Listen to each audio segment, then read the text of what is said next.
Hello, beautiful souls. Welcome to this quiet space, a place where minds slow down and hearts rest. Before we begin this gentle, sleepy journey, just a small moment of support. If this meditation brings you calm, comfort, or clarity, please subscribe to the channel, gently tap the like button, and leave a comment to let us know you are here. Your support helps us continue creating these peaceful spaces for your mind, for your heart. Now, there is nothing else you need to do, nothing to think about. Let's begin. Close your eyes now and slowly settle into a comfortable position. Take a gentle breath in and slowly breathe out. Let your shoulders relax, let your jaw loosen, and allow your whole body to feel heavy. When scientists use the word ocean, they are describing a very large body of salt water that covers a significant portion of Earth's surface. This is not a poetic description or a simplified definition. It is simply what the word means. In scientific terminology, the ocean is water that contains dissolved salts, primarily sodium chloride, along with other mineral compounds that have accumulated over extremely long periods of geological time. The concentration of these salts remains relatively stable across most ocean regions, though there are gradual variations depending on factors such as evaporation rates, precipitation patterns, and the influx of fresh water from rivers.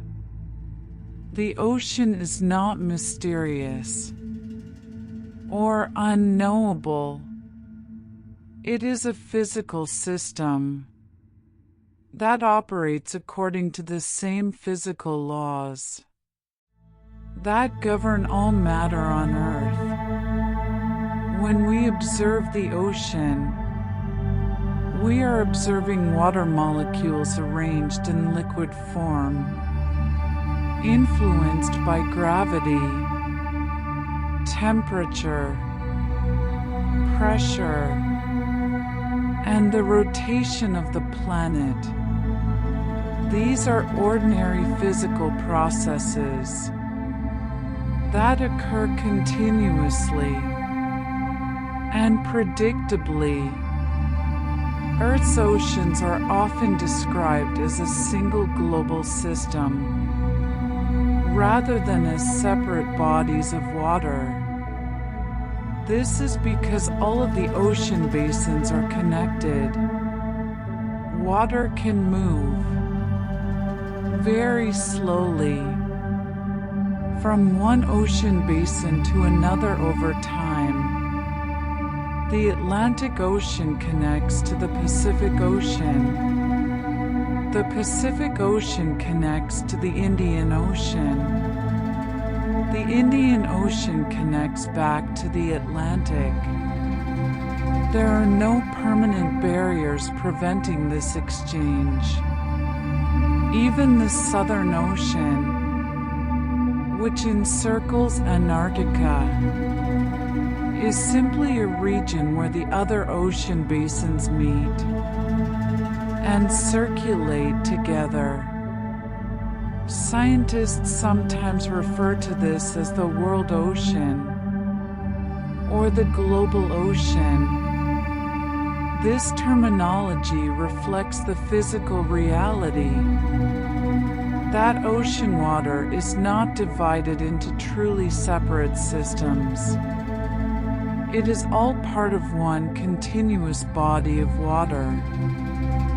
that happens to be shaped by the geography of the continents and the ocean floor.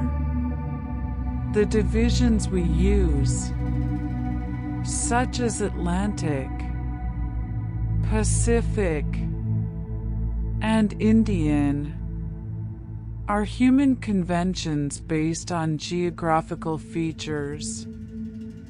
They are useful for description and communication, but they do not represent actual physical boundaries. In the water itself, the ocean is treated as a dynamic system because it is always in motion. Although this motion is usually very slow and very gradual, dynamic does not mean chaotic or unpredictable. It means that the ocean is not static. Water is constantly moving, even when the surface appears calm. Currents flow through the ocean basins. Water evaporates from the surface and is replaced by precipitation or river inflow. Heat is absorbed at the surface and transported to deeper layers. Salt concentrations shift slightly as ice forms or melts. These processes are all happening simultaneously, all the time, at rates that are usually too slow to observe directly without instruments. Scientists use the term dynamic to indicate that the ocean is a system in which energy and matter are continuously being exchanged and redistributed. This does not mean the ocean is unstable. It means the ocean is in a state of continuous, low-intensity activity that maintains its overall structure over long periods of time. Oceanic time operates on scales that are much longer than human time scales. Many of the processes that shape the ocean take thousands of years or millions of years to produce noticeable effects. This means that when scientists study the ocean, they are often studying patterns that unfold extremely slowly. A deep ocean current may take 1,000 years to complete a single circulation loop. A sediment layer on the ocean floor may take 10,000 years to accumulate a few centimeters of thickness.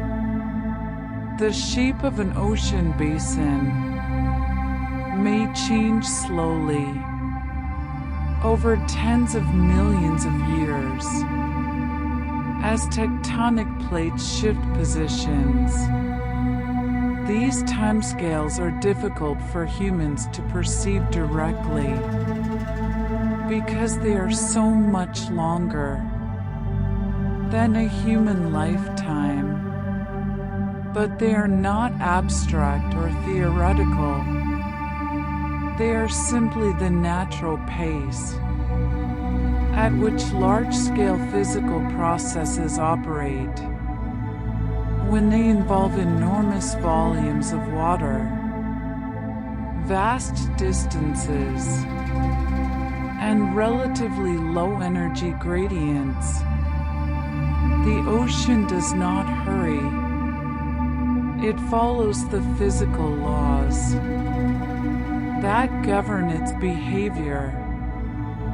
And those laws produce gradual, steady change over very long periods. Ocean basins change very slowly because they are shaped by tectonic processes that operate at rates of only a few centimeters per year. The ocean floor is part of Earth's lithosphere, which is divided into large plates that move relative to one another. These plates are not moving quickly. They move at about the same rate that human fingernails grow, which is roughly 2 to 10 centimeters per year, depending on the location, over millions of years. This slow movement can open new ocean basins, close existing ones, and reshape the boundaries between continents and oceans. But at any given moment, the process is almost imperceptibly slow. A person standing on the shore would never observe the ocean basin changing size or shape during their lifetime. The ocean basin simply exists as it is, held in a configuration that has been gradually shifting for millions of years and will continue to shift for millions of years into the future. This does not mean the ocean is eternal or unchanging. It means the ocean changes at a pace that is governed by the slow movement of rock beneath the ocean floor. Gravity plays a central role in shaping ocean movement and maintaining sea level. Gravity is the force that holds water on the surface of the planet. Without gravity, the ocean would not exist as a stable body of liquid. Gravity pulls water molecules toward the center of Earth, and this creates a surface that is roughly spherical, following the shape of the planet itself.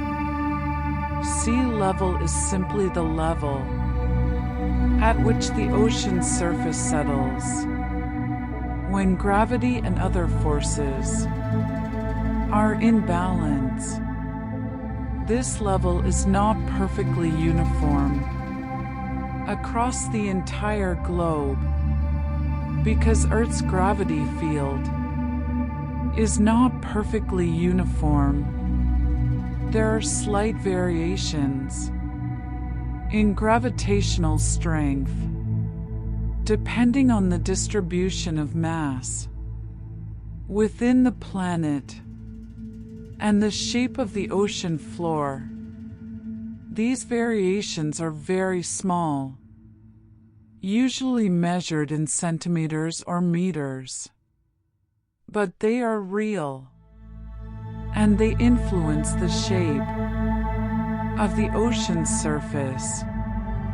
Gravity also drives ocean currents by pulling denser water downward and allowing less dense water to rise.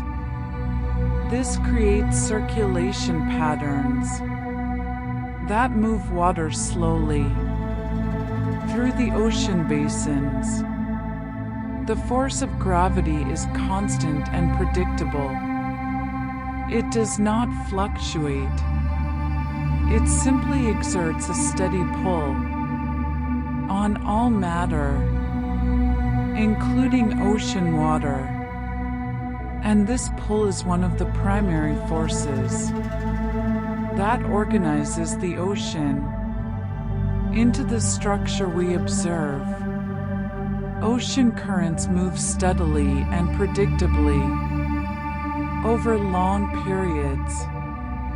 A current is simply a flow of water in a particular direction. Currents are driven by several factors, including differences in water temperature, differences in salinity, the rotation of Earth, and the friction of wind moving across the ocean surface. These factors combine to produce currents that flow in relatively stable patterns. Some currents are strong and persistent, such as the Gulf Stream in the Atlantic Ocean or the Kuroshio Current in the Pacific Ocean. These currents transport enormous volumes of water over great distances, but they do so at steady, moderate speeds. The water in a major ocean current might move at a rate of 1 to 2 meters per second, which is roughly the speed of a slow walk. This is not fast. It is simply a continuous, gentle flow that persists year after year, decade after decade, century after century.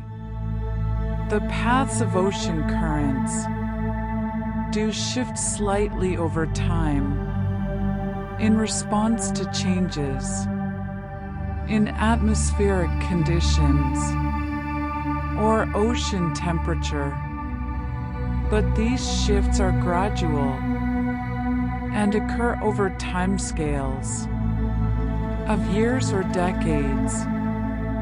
The overall pattern of ocean circulation is stable and predictable, governed by physical laws that produce consistent results. Tides are slow, repetitive gravitational responses, rather than dramatic events. Tides occur because the gravitational pull of the moon and the sun exert a force on the ocean water. This force is very small compared to Earth's own gravity, but it is enough to cause the ocean surface to rise and fall slightly over the course of each day. The moon's gravity pulls water toward the side of Earth that is facing the moon, creating a slight bulge in the ocean surface. At the same time, inertia creates a similar bulge on the opposite side of Earth. As Earth rotates, different locations pass through these bulges, and the sea level at those locations rises and falls. This is what we call the tide. The rise and fall of the tide is gradual and predictable.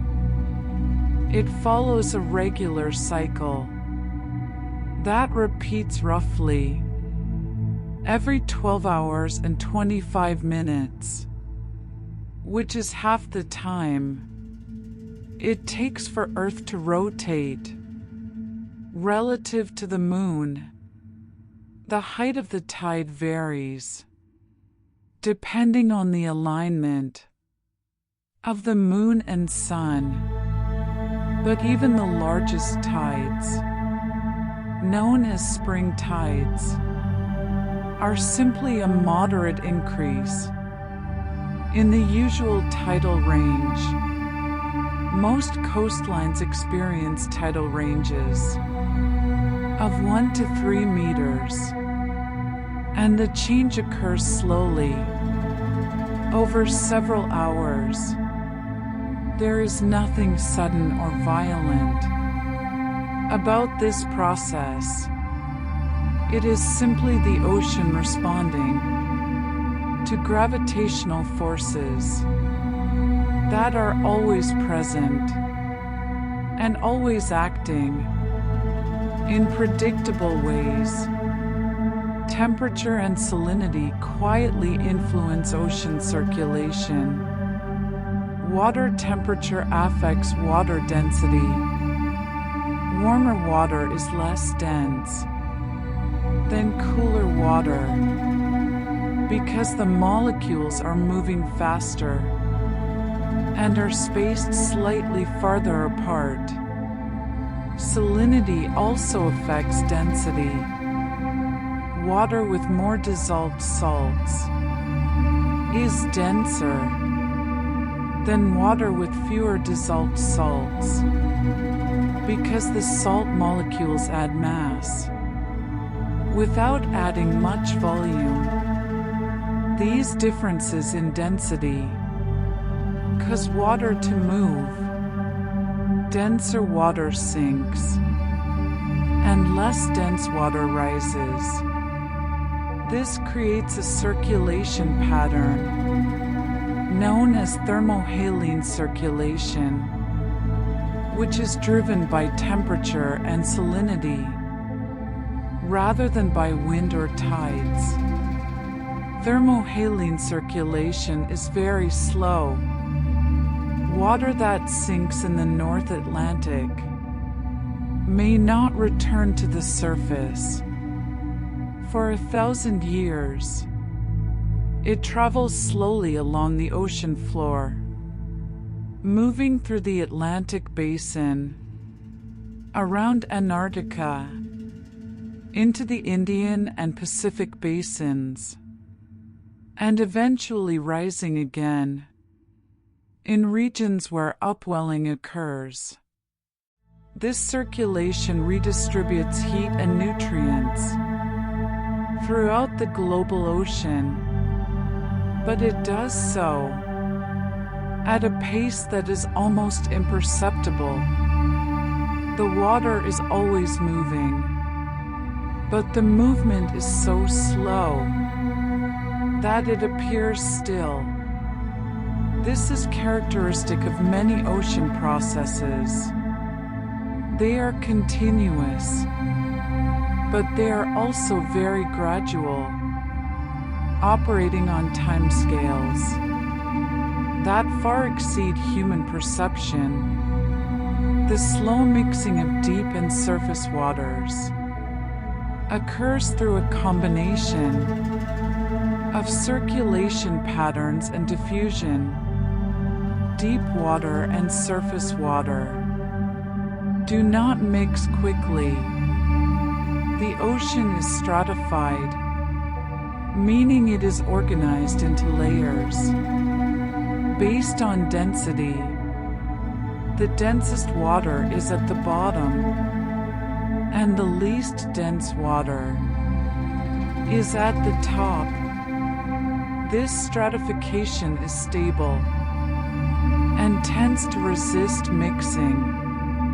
Energy is required to overcome the density difference and bring deep water to the surface, or to push surface water down to the depths. This energy comes from several sources, including wind stirring the surface, tides causing turbulence near the ocean floor, and thermohaline circulation, slowly transporting water between layers. Even with these energy inputs, mixing is a slow process. A molecule of water that enters the deep ocean may remain there for hundreds or thousands of years before it eventually returns to the surface. During that time, it moves slowly through the deep ocean, following the large-scale circulation patterns that govern deep water flow. The ocean is not stagnant, but it is not rapidly mixed either. It exists in a state of slow, continuous exchange between different layers and different regions. Most ocean movement occurs gradually and continuously. The ocean is never completely still, but it is also rarely turbulent or chaotic, except in very localized areas near the surface during storms. The vast majority of the ocean, particularly the deep ocean, is characterized by slow, steady movement. Currents flow at rates that are measured in centimeters per second or meters per second, not kilometers per second. Water parcels move along predictable paths, influenced by gravity, the rotation of Earth, and differences in density. Even in regions where the ocean appears calm, there is movement occurring at scales that are too slow or too large to observe casually. Water is being transported horizontally by currents. It is being transported vertically by upwelling and downwelling. It is exchanging heat with the atmosphere. It is dissolving gases from the air and releasing gases back to the atmosphere. All of these processes are happening simultaneously. All of them are slow, and all of them contribute to the overall functioning of the ocean. As a physical system, the ocean is not dramatic. It is simply active at a low, steady rate that is consistent with the physical properties of water and the energy available to move it. Marine sediments slowly accumulate on the ocean floor. Sediment is material that settles out of the water column and comes to rest on the bottom.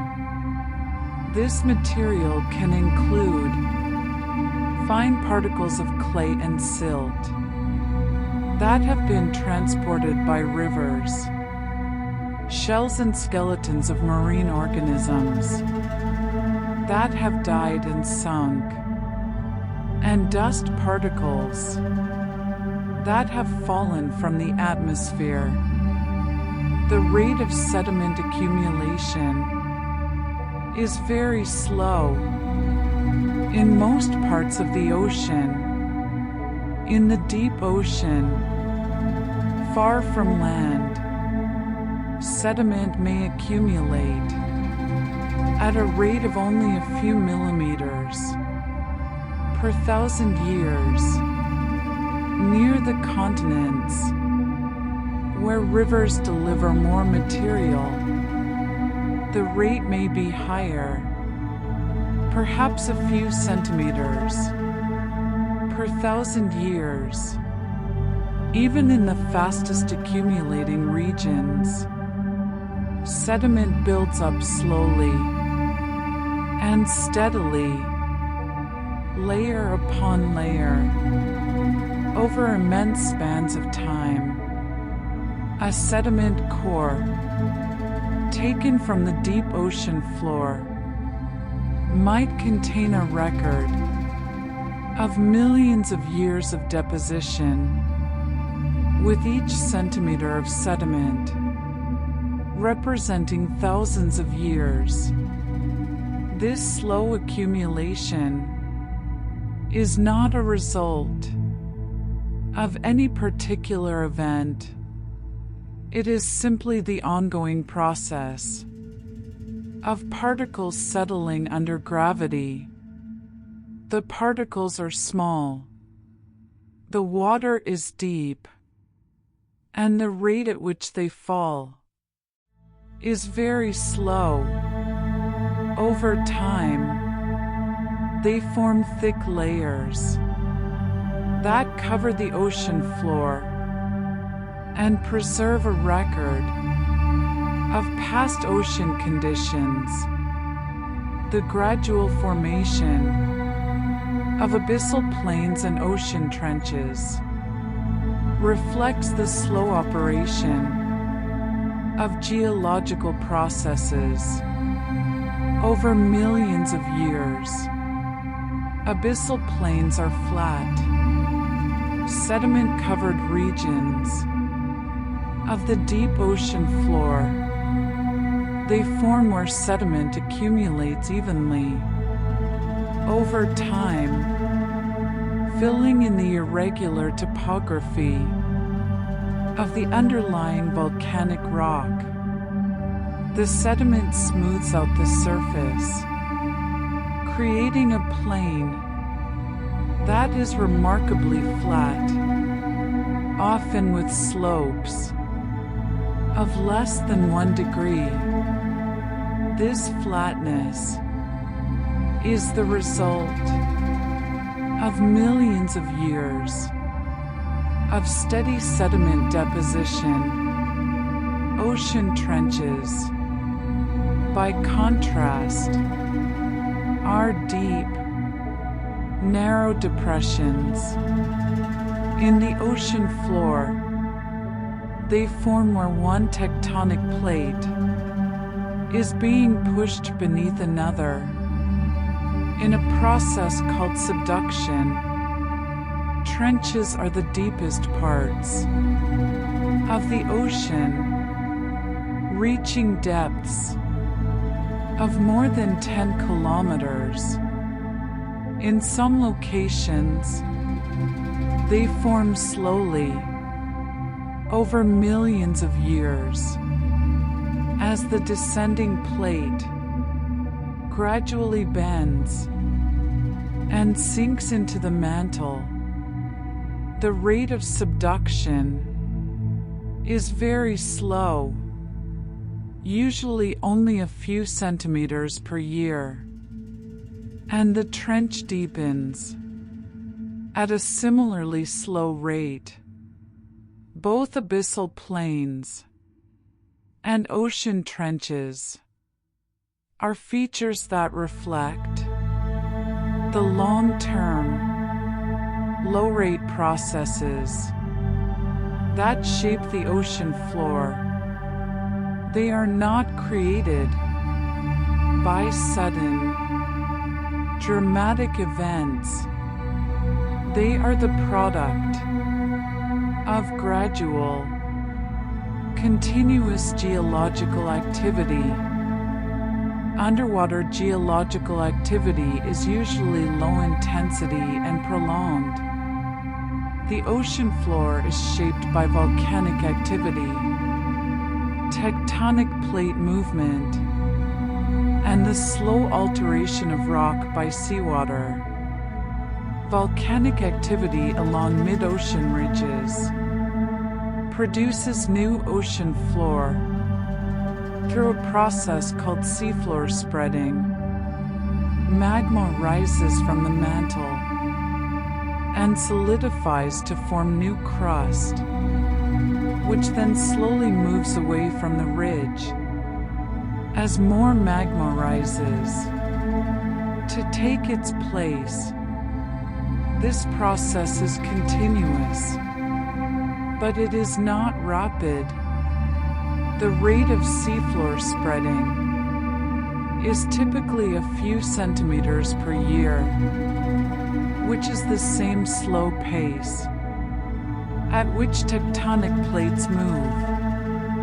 Most of the time, the volcanic activity along mid-ocean ridges is not explosive.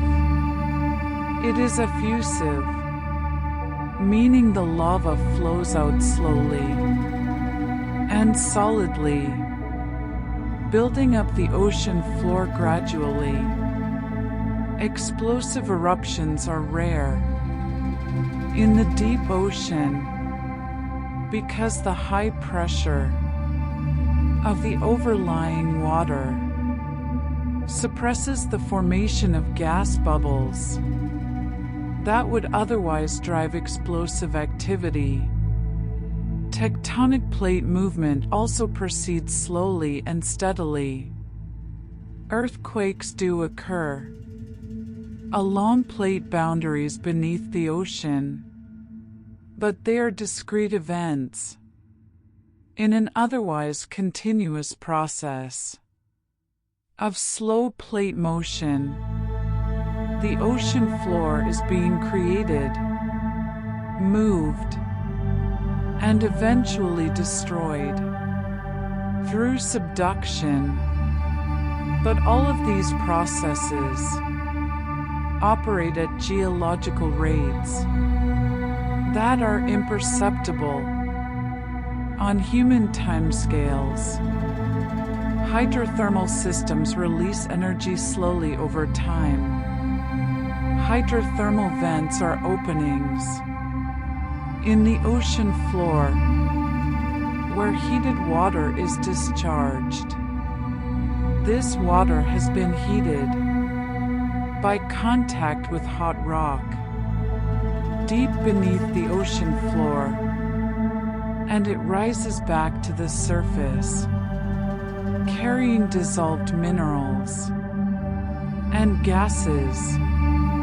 The water temperature at a hydrothermal vent can be several hundred degrees Celsius, which is hot by everyday standards. But the amount of heat being released is spread over a very large area and a very long period of time. A single hydrothermal vent system might operate for thousands or tens of thousands of years, continuously releasing warm water at a steady rate. The heat is coming from the slow cooling of magma beneath the ocean floor, a process that takes place over geological timescales. Hydrothermal systems do not erupt or explode.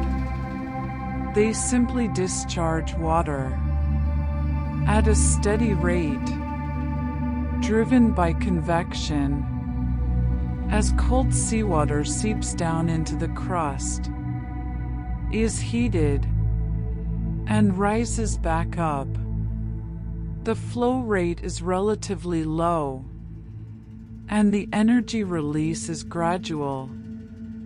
Over time, the minerals dissolved in the hydrothermal fluids precipitate out and form structures around the vent, such as chimneys and mounds. But these structures grow slowly, at rates of centimeters per year or less. Hydrothermal systems are an example of how energy is released from Earth's interior in a slow, continuous manner, rather than in sudden bursts. underwater volcanic activity is rare and widely separated. Although there are thousands of volcanoes on the ocean floor, they are distributed over an enormous area. The ocean covers more than 70% of Earth's surface, and the volcanoes are concentrated along mid-ocean ridges and isolated volcanic chains. The distance between individual volcanoes can be hundreds or thousands of kilometers.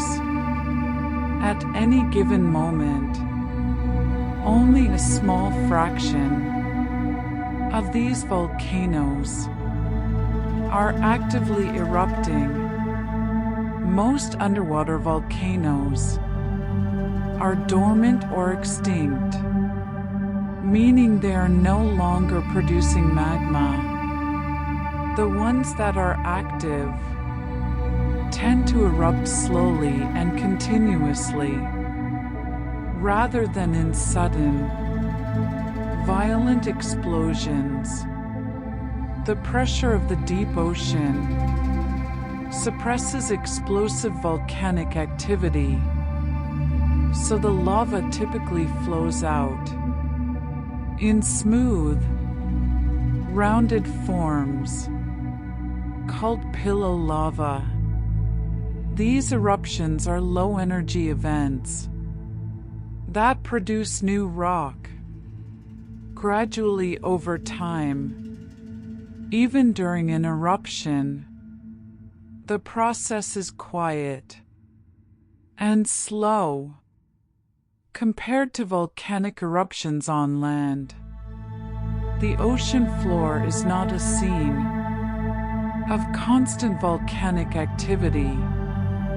It is a vast, mostly quiet expanse of rock and sediment, with occasional points of volcanic activity that proceed at low intensity over long periods. Marine ecosystems maintain long-term balance through processes that operate slowly and continuously. An ecosystem is a community of living organisms interacting with their physical environment. In the ocean, ecosystems include everything from microscopic plankton to large fish and marine mammals, as well as the physical and chemical conditions in the water. These ecosystems are generally stable over long periods because the rates of energy input, energy use, and nutrient cycling are balanced. Energy enters the ocean ecosystem primarily through photosynthesis, which occurs in the sunlit surface layer, where microscopic algae and other photosynthetic organisms convert sunlight into chemical energy. This energy is then transferred through the food web as organisms consume one another. Nutrients such as nitrogen and phosphorus are cycled through the ecosystem as organisms take them up, use them, and release them back into the water. When they die and decompose, these processes are continuous, and they maintain the overall structure of the ecosystem. The ecosystem is not static, but it is also not chaotic. It exists in a state of dynamic equilibrium, where small fluctuations are absorbed and the overall pattern remains consistent. Biological activity in the ocean is often low density and evenly distributed. The ocean is a very large volume of water, and the organisms living in it are spread out over vast distances. In most parts of the open ocean, the concentration of living organisms is quite low. A cubic meter of seawater might contain only a few grams of living tissue, mostly in the form of microscopic plankton. Larger organisms, such as fish and marine mammals, are even more widely dispersed. They are present, but they are not densely packed. This low density reflects the low productivity of most ocean regions. Productivity is the rate at which new organic matter is created through photosynthesis. And in the open ocean, productivity is limited by the availability of nutrients. Nutrients are often scarce in the surface waters because they are consumed by organisms and then sink to the deep ocean when those organisms die. As a result, the open ocean is often described as a biological desert, not because it is lifeless, but because life is thinly distributed. The organisms that are present are adapted to this low-density environment, and they carry out their life processes slowly and efficiently, using the limited resources available to them.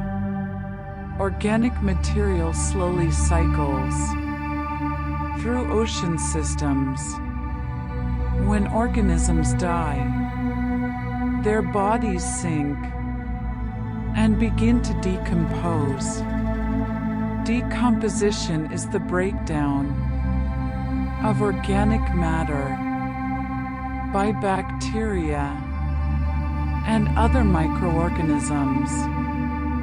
This process releases nutrients back into the water, where they can be used by other organisms. In the surface ocean, decomposition occurs relatively quickly because temperatures are warmer and bacterial activity is higher. But much of the organic matter that is produced in the surface ocean sinks before it can decompose completely.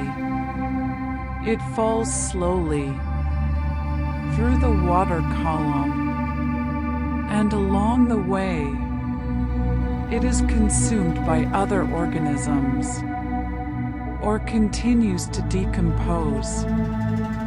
Some of this organic material reaches the deep ocean, where it settles on the seafloor and becomes part of the sediment.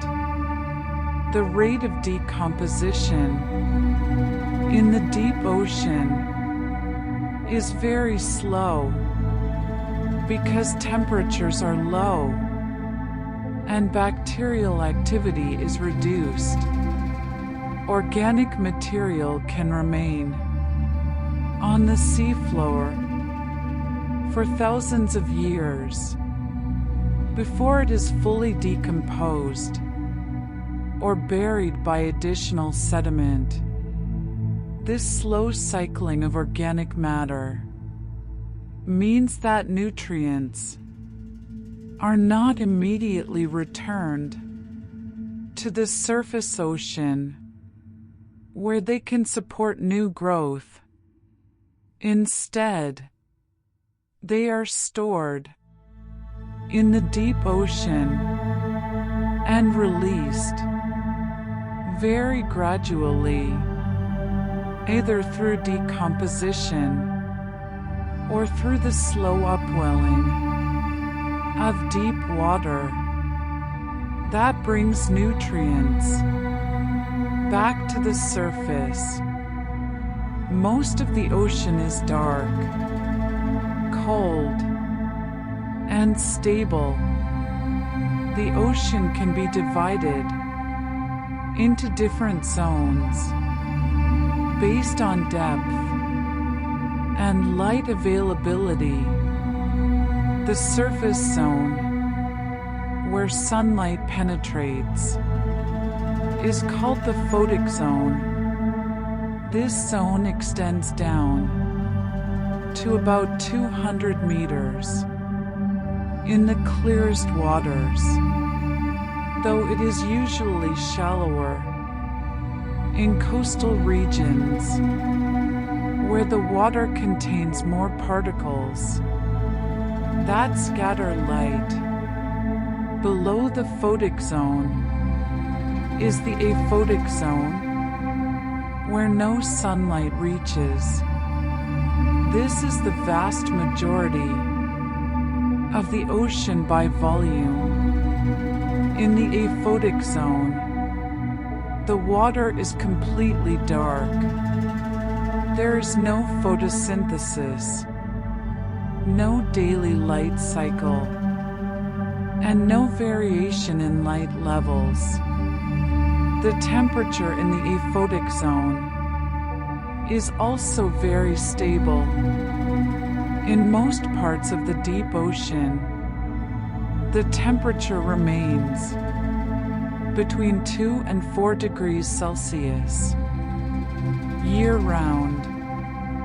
This is just above the freezing point of seawater, and it does not change with the seasons or with short-term variations in surface conditions. The deep ocean is cold because cold water is denser than warm water, and dense water sinks to the bottom once water reaches the deep ocean. It remains there for hundreds or thousands of years, and during that time, it stays cold. The stability of the deep ocean environment means that organisms living there experience very little environmental variation.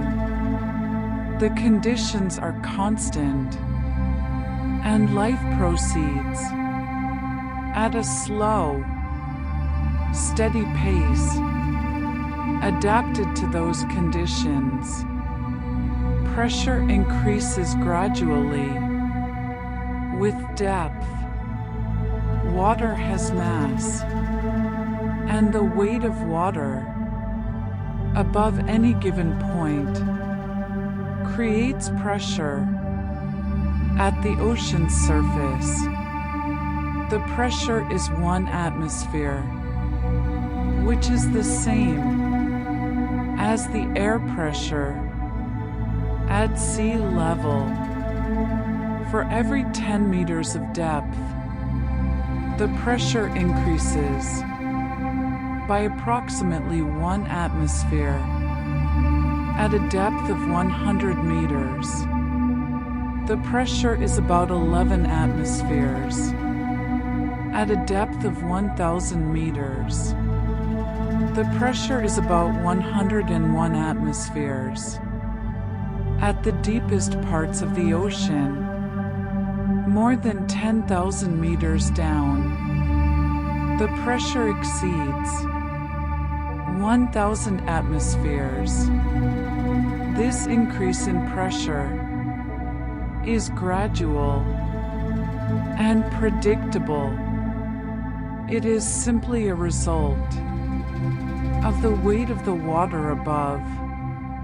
Organisms that live in the deep ocean are adapted to high pressure, and they experience no discomfort from it because their bodies are filled with fluids that are incompressible. The high pressure does affect chemical and physical processes, such as the solubility of gases and the behavior of proteins. But these effects are consistent, and they do not create an unstable environment. Pressure is just another physical parameter that varies with depth in a predictable way. Deep ocean environments change extremely slowly. The deep ocean is isolated from the atmosphere and from the direct influence of solar radiation. The temperature is cold and stable. The pressure is high and constant. The availability of food is low because very little organic matter reaches the deep ocean from the surface. These conditions create an environment where change is minimal. There are no seasons. In the deep ocean, there are no storms. There are no daily cycles of light and temperature. The organisms that live in the deep ocean have adapted to this stability, and many of them are slow-growing, long-lived species that reproduce infrequently. The deep ocean is not a place of rapid evolution or frequent ecological change. It is a place where conditions have remained relatively constant for millions of years, and where the biological communities that exist there have evolved strategies for surviving in a low-energy, stable environment. This does not mean the deep ocean is uninteresting or unimportant. It simply means that it operates at a different pace than the surface ocean, and that pace is very slow. Sound travels calmly and efficiently through seawater. Water is a good conductor of sound because it is denser than air, and because the molecules are closer together, which allows sound waves to propagate more efficiently. In the ocean, sound travels at a speed of about 1,500 meters per second, which is roughly 4 times faster than sound travels in air. This means that sound can travel very long distances through the ocean Without losing much energy, low-frequency sounds, in particular, can travel for hundreds or even thousands of kilometers. Marine mammals such as whales use sound to communicate over these long distances. The sounds they produce are low-frequency calls that propagate through the ocean and can be detected by other whales far away. The ocean is not silent, but it is also not filled with constant, loud noise.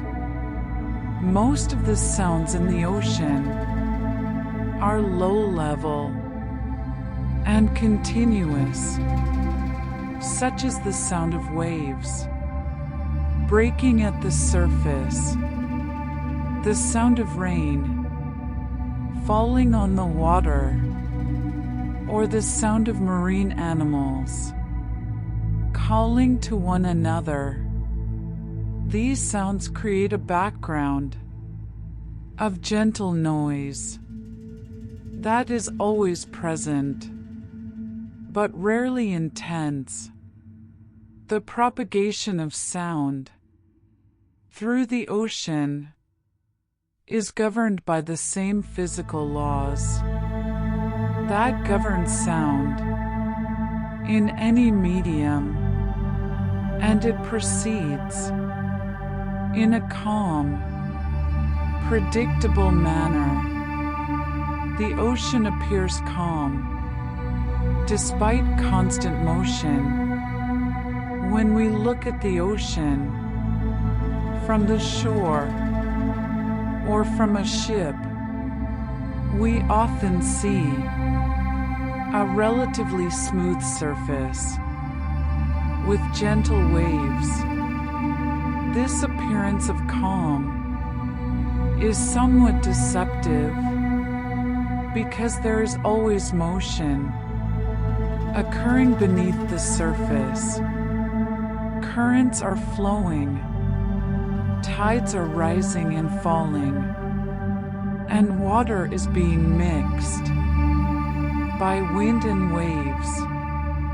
But these motions are generally slow and smooth. The ocean does not move in sudden, erratic ways, except during storms or in very localized areas where currents interact with topography.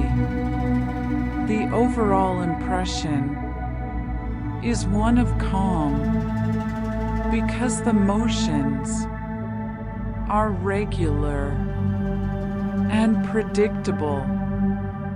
Waves on the ocean surface are a good example. Waves are created by wind blowing across the water, and they travel across the ocean in a regular, rhythmic pattern.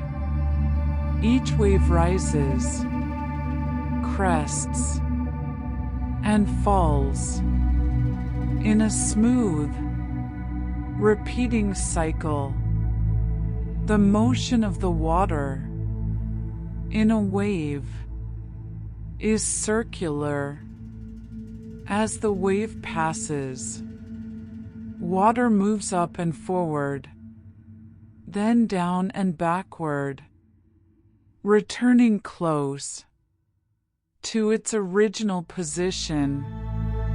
The wave itself travels, but the water does not move far. This creates a sense of calm repetition, where the same motion is occurring over and over again. The ocean is in constant motion, but the motion is orderly and gentle. Small physical forces accumulate over long timescales. Many of the processes that shape the ocean are driven by forces that are individually very small, but that add up over time to produce significant effects. The force of the wind on the ocean's surface is small at any given moment, but over hours and days, it can generate currents and waves that transport vast amounts of energy and water. The force of gravity pulling on tides is small compared to Earth's own gravity, but over the course of each day, it causes the sea level to rise and fall by several meters. The force of a single particle of sediment settling to the ocean floor is negligible, but over millions of years, the accumulation of countless particles builds thick layers of sediment that cover the ocean floor. These examples illustrate a common principle in ocean science. Small, continuous forces can produce large, long-term changes. The ocean does not respond to dramatic, high-energy events as much as it responds to the steady, ongoing application of small forces. This is why the ocean is characterized by gradual change rather than sudden transformation. The forces acting on it are persistent, and they accumulate slowly, producing effects that become apparent only over long periods of time. Large-scale ocean change is almost always slow.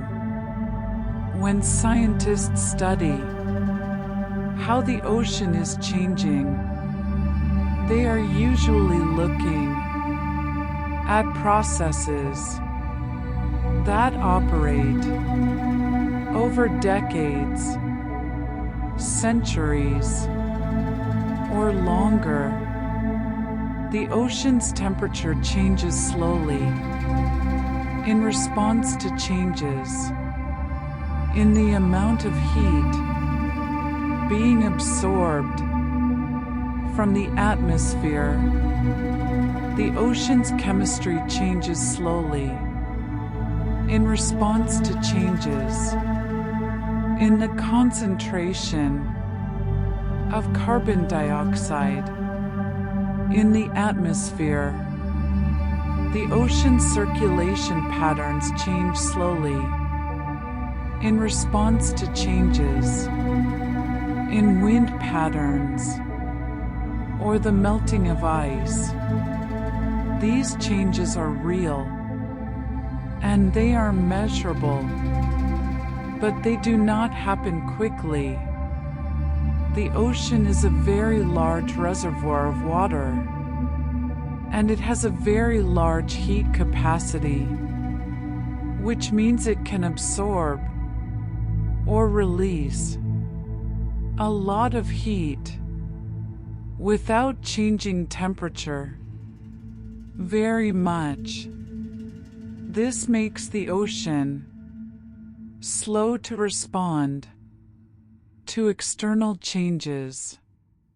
If the atmosphere warms, the ocean will eventually warm as well. But the warming will take decades or centuries to fully propagate through the entire ocean volume. Similarly, if conditions change in a way that affects ocean circulation, the circulation will adjust, but the adjustment will occur gradually over many years. The ocean is not static, but it is also not rapidly changing. It is a system that evolves slowly in response to the forces acting on it. Repetitive wave motion creates long-term stability. Waves on the ocean surface are a repetitive phenomenon. They are generated by wind, and they travel across the ocean in a regular pattern. Each wave is similar to the one before it and the one after it. This repetition creates a sense of stability and predictability. Even though the waves are constantly moving, they are doing so in a way that is consistent and orderly. The frequency of waves, the wavelength, and the wave height are all related to the strength and duration of the wind that generated them. Once waves are generated, they can travel for thousands of kilometers across the ocean, gradually losing energy as they go. The process of wave propagation is well understood, and it follows mathematical laws that describe how energy moves through a fluid medium. Waves do not suddenly appear or disappear. They build up gradually as wind blows, and they decay gradually as they travel across calm water. This gradual building and decay of wave energy is characteristic of many ocean processes. Things happen slowly, they happen predictably, and they create patterns that are stable over time. The global ocean system tends toward equilibrium. Equilibrium is a state in which the forces acting on a system are balanced, and there is no net change. The ocean is not always in perfect equilibrium, but it tends to move toward equilibrium over time. If the ocean absorbs more heat than it releases, it will warm. But as it warms, it will also increase the rate at which it releases heat back to the atmosphere, which will eventually bring the system back into balance. If the ocean receives more fresh water from rivers or melting ice, the salinity will decrease, but this will affect the density and circulation of the water in ways that eventually redistribute the fresh water and restore balance. The ocean is constantly adjusting to changes in external conditions, and these adjustments are driven by physical laws that act to reduce imbalances. The tendency toward equilibrium does not mean the ocean never changes. It means the ocean changes in ways that are self-regulating. When a disturbance occurs, the ocean responds in a way that gradually absorbs the disturbance and returns the system to a stable state. This process of adjustment is slow, and it operates through the same physical mechanisms that govern all ocean behavior, such as gravity, temperature, salinity, and the rotation of Earth. The ocean feels still, despite continuous circulation.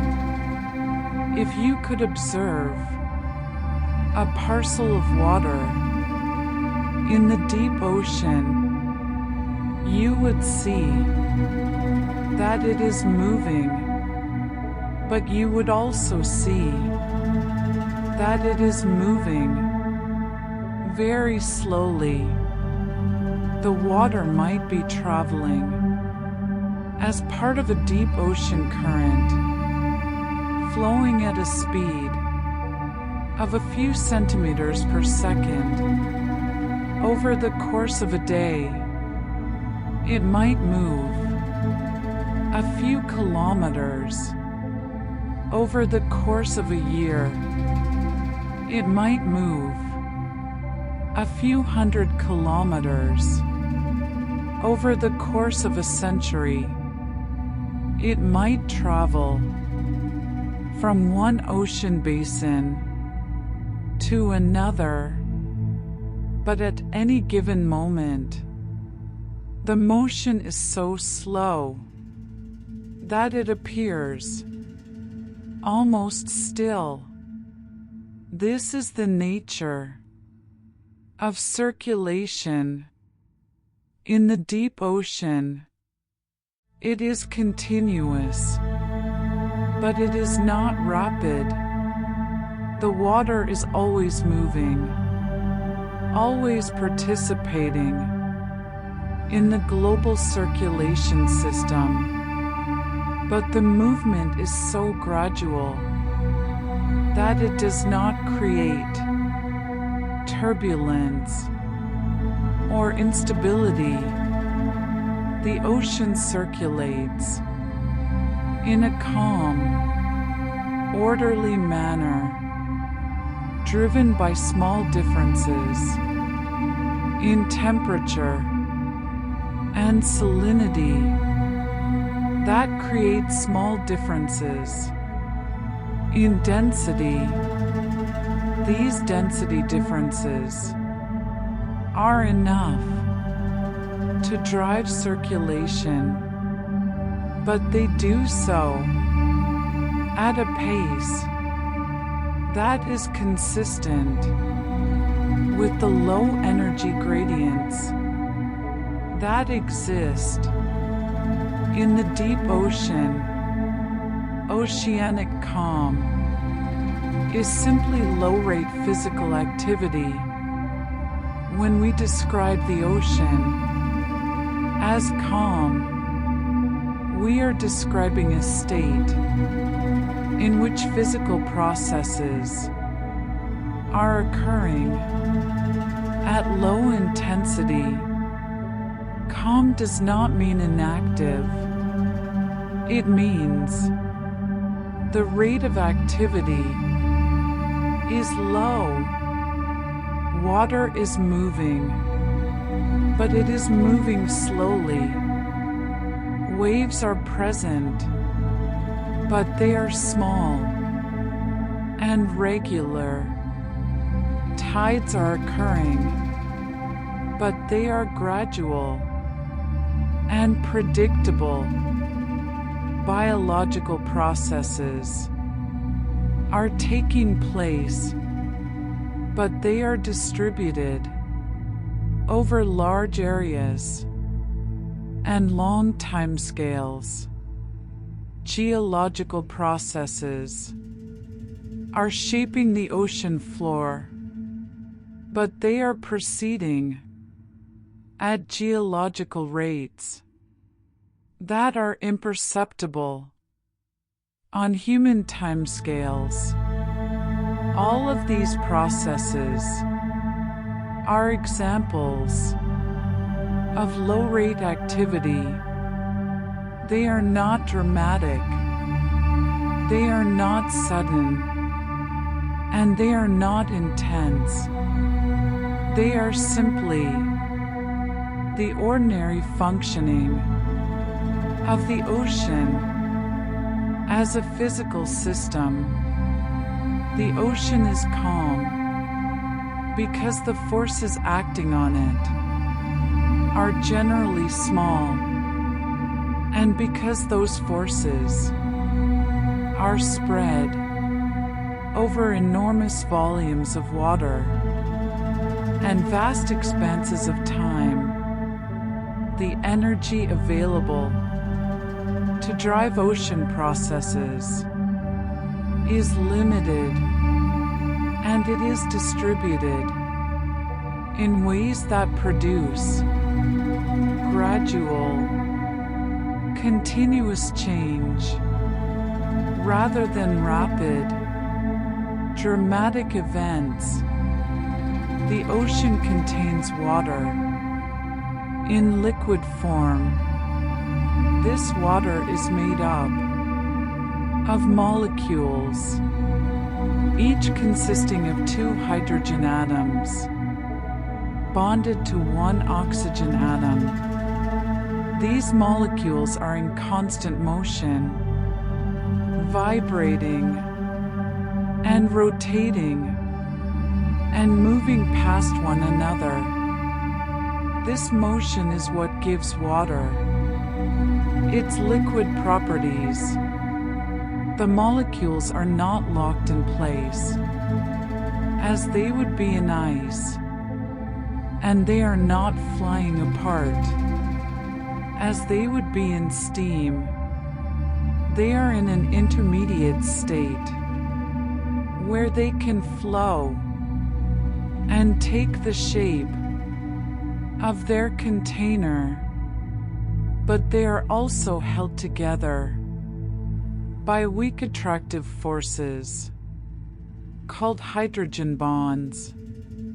These hydrogen bonds are what make water behave the way it does. They are what make water unusually dense compared to other liquids of similar molecular weight. They are what make water have a high heat capacity, meaning it can absorb a lot of heat without changing temperature very much.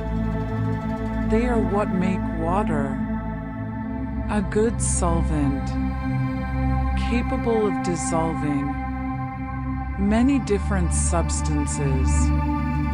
All of these properties are important for understanding how the ocean behaves, and all of them are simply consequences of the structure of the water molecule and the forces between molecules.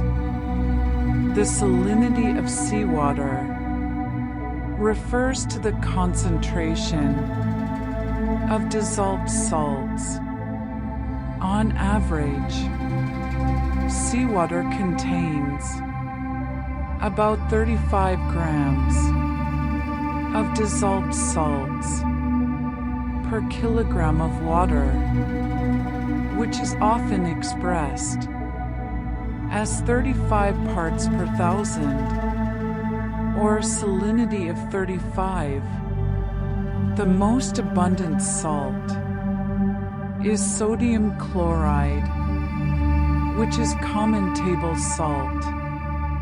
But there are many other dissolved substances as well, including magnesium, calcium, potassium, sulfate, and bicarbonate.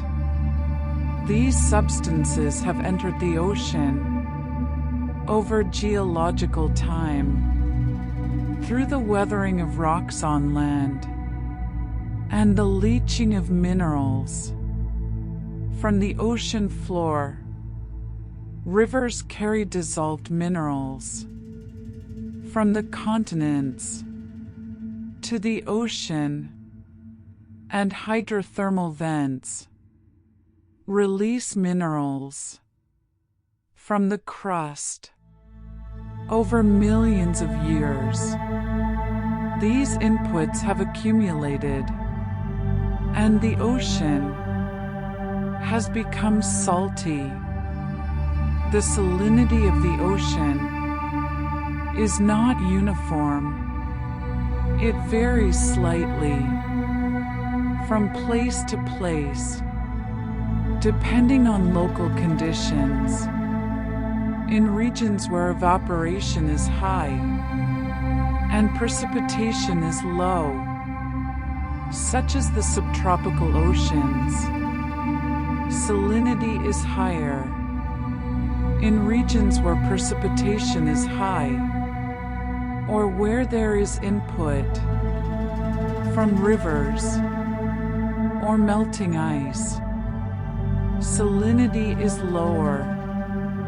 But these variations are relatively small, and the overall salinity of the ocean remains close to 35 parts per thousand. This stability reflects the fact that the ocean is well mixed over long time scales, and that inputs and outputs of salt are approximately balanced. Temperature in the ocean varies with depth and location at the surface. Ocean temperature is influenced by solar radiation, air temperature, and the exchange of heat with the atmosphere.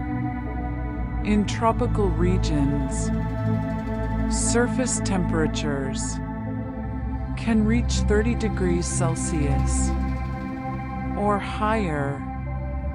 In polar regions, surface temperatures can be close to the freezing point of seawater, which is about -2 degrees Celsius.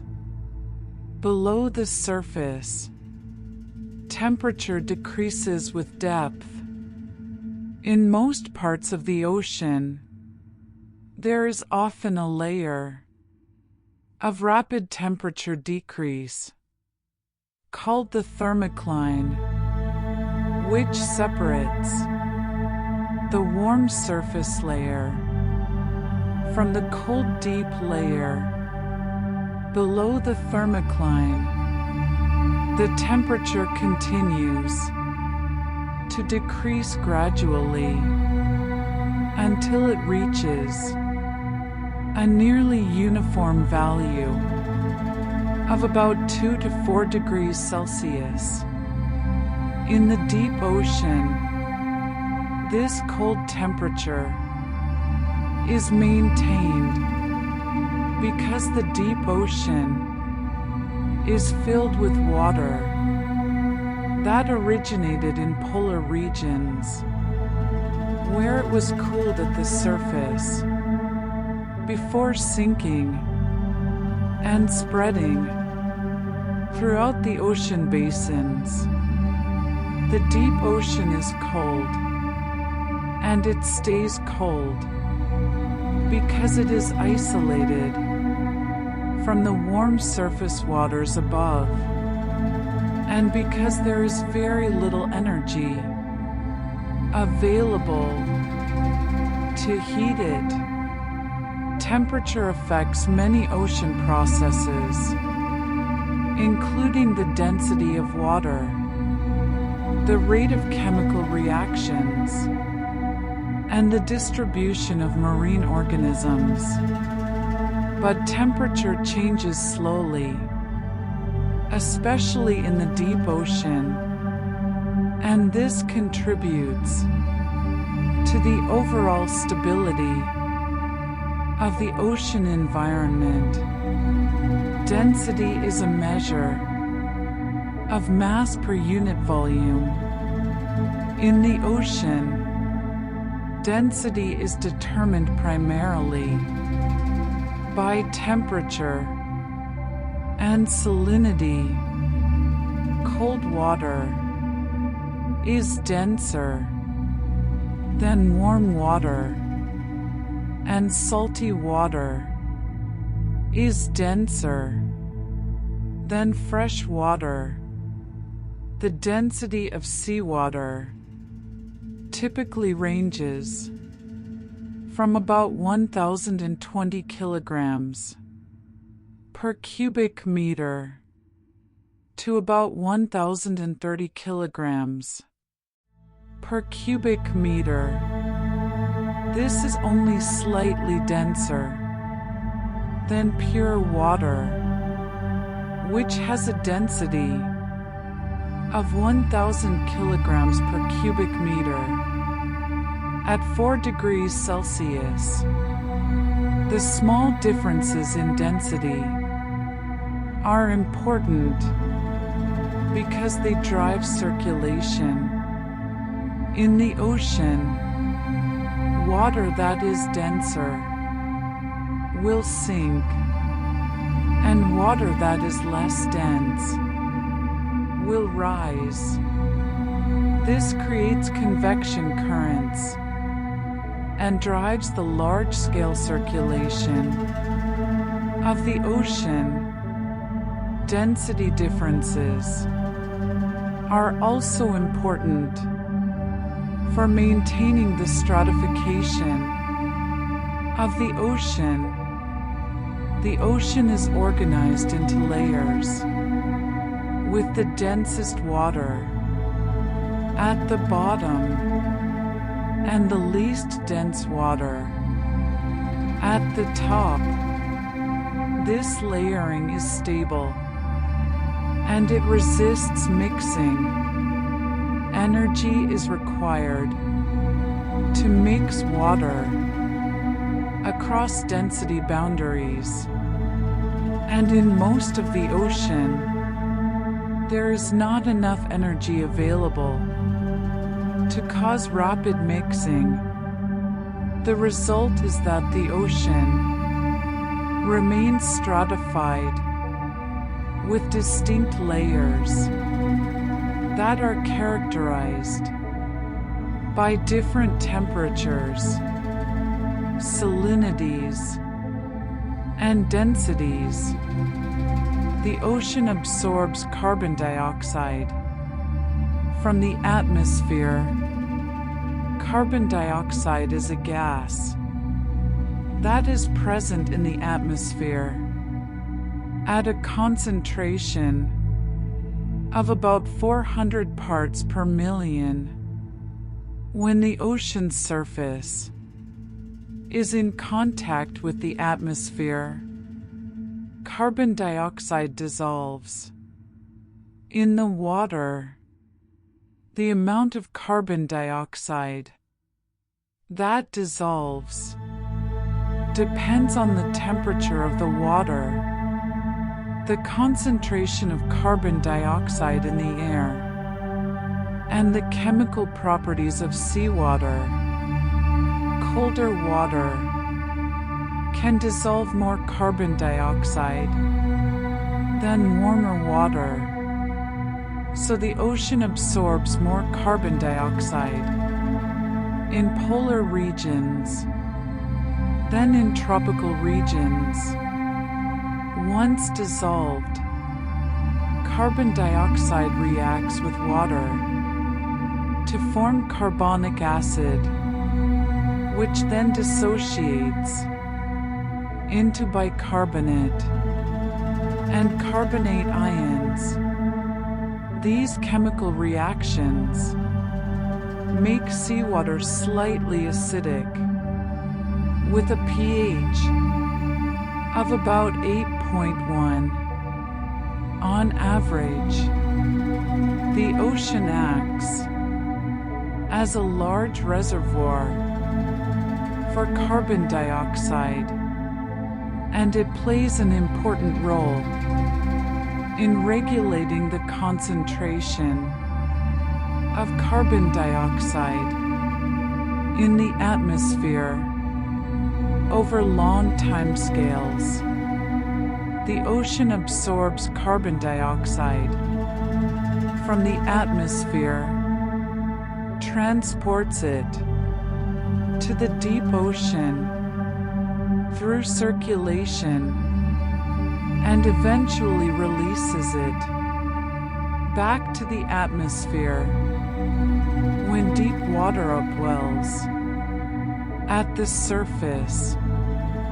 This cycle operates slowly over hundreds to thousands of years, and it helps to buffer changes in atmospheric carbon dioxide concentration. Oxygen is also present in seawater.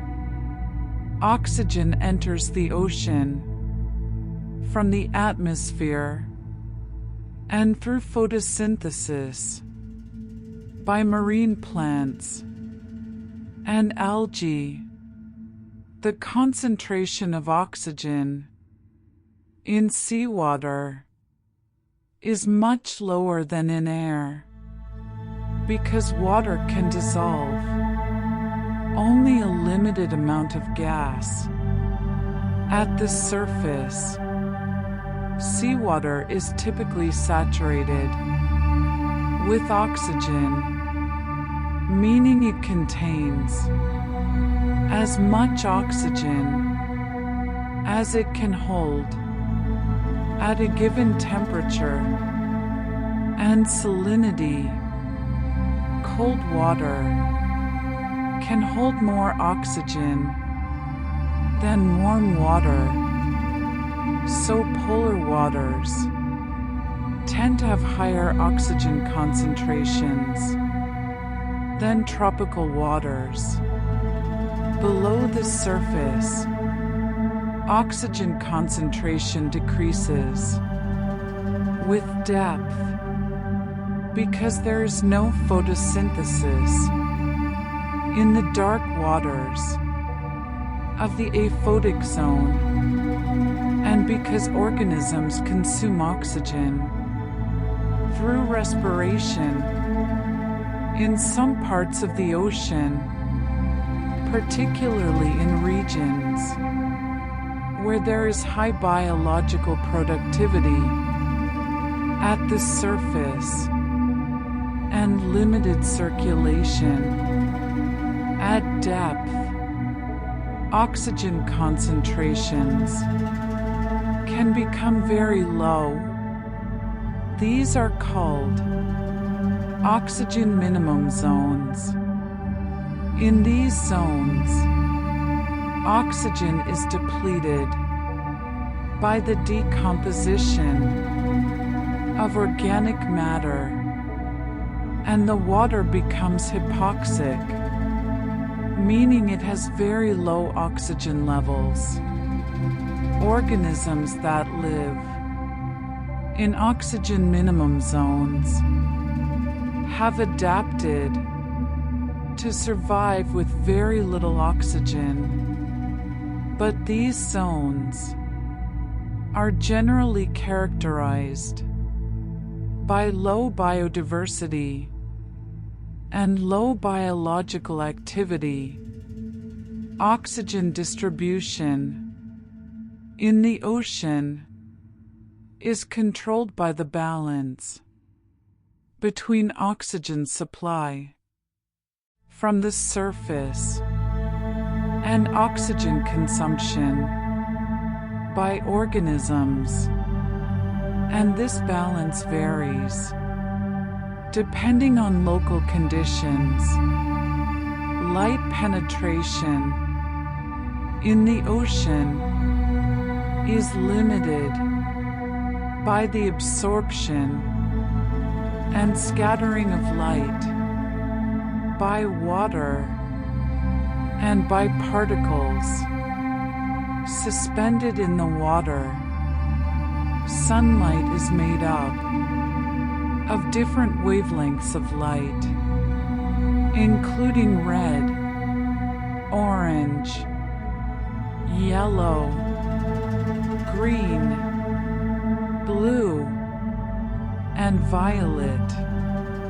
When sunlight enters the ocean, the longer wavelengths, such as red and orange, are absorbed first.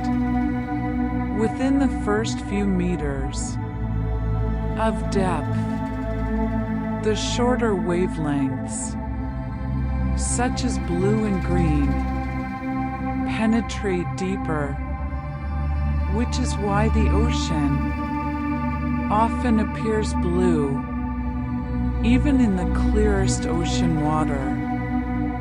Light intensity decreases exponentially with depth, and by a depth of about 100 meters, only about 1% of the surface light remains. By 200 meters, there is not enough light to support photosynthesis, and this marks the lower boundary of the photic zone. Below this depth, the ocean is completely dark, except for occasional bioluminescence produced by marine organisms. The lack of light in the deep ocean means that photosynthesis cannot occur, and organisms that live at depth must rely on organic matter that falls from the surface, or on chemical energy from sources such as hydrothermal vents.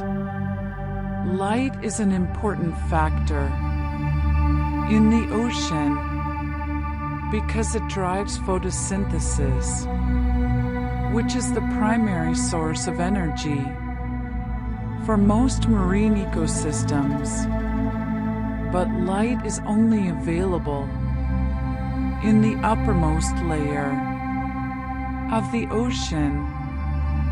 Photosynthesis in the ocean is carried out primarily by microscopic organisms called phytoplankton.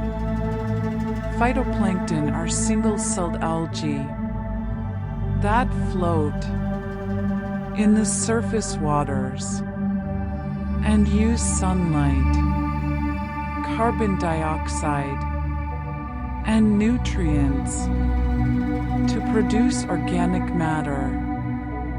They are the base of the marine food web, and they account for about half of the global photosynthesis that occurs on Earth.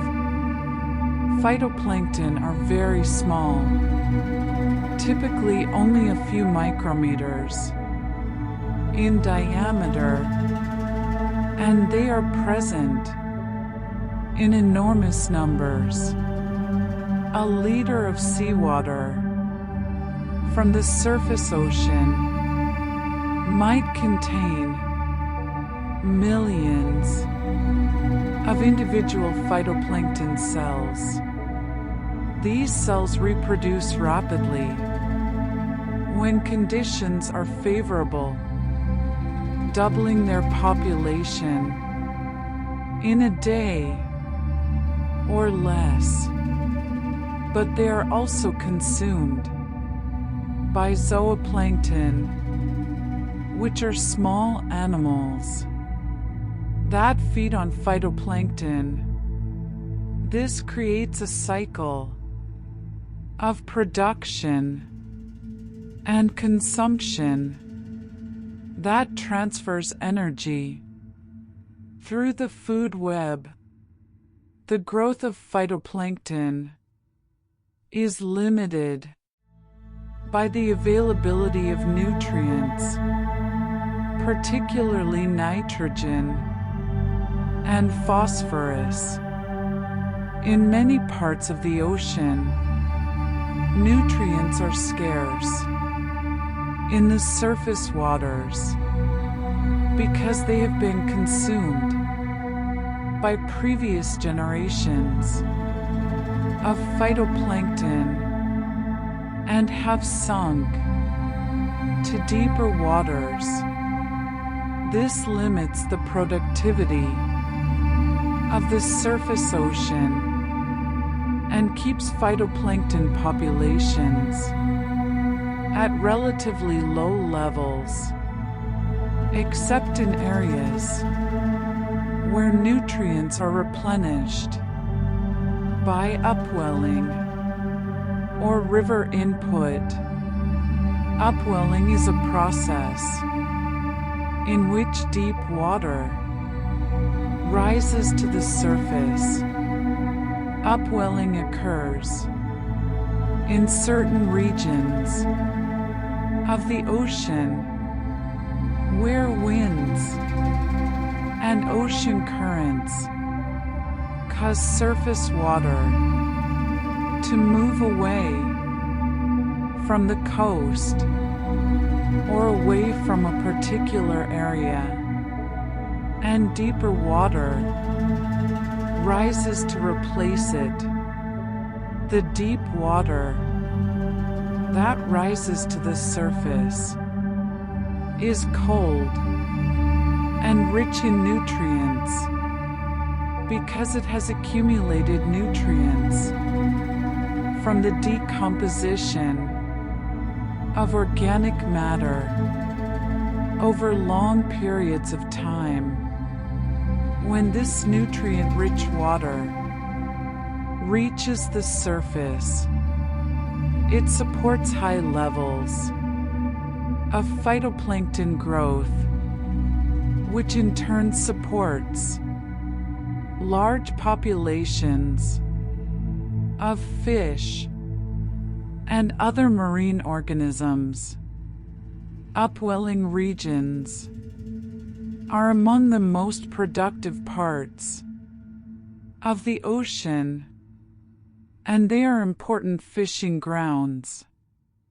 Upwelling is driven by wind patterns and the rotation of Earth, and it occurs predictably in certain regions, such as along the western coasts of continents.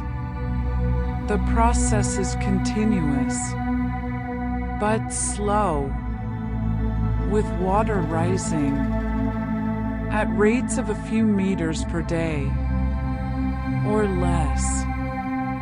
This is fast enough to bring nutrients to the surface on timescales of weeks to months, but it is still a gradual process compared to the rapid mixing that can occur in the atmosphere or in surface waters during storms. The seafloor is not flat.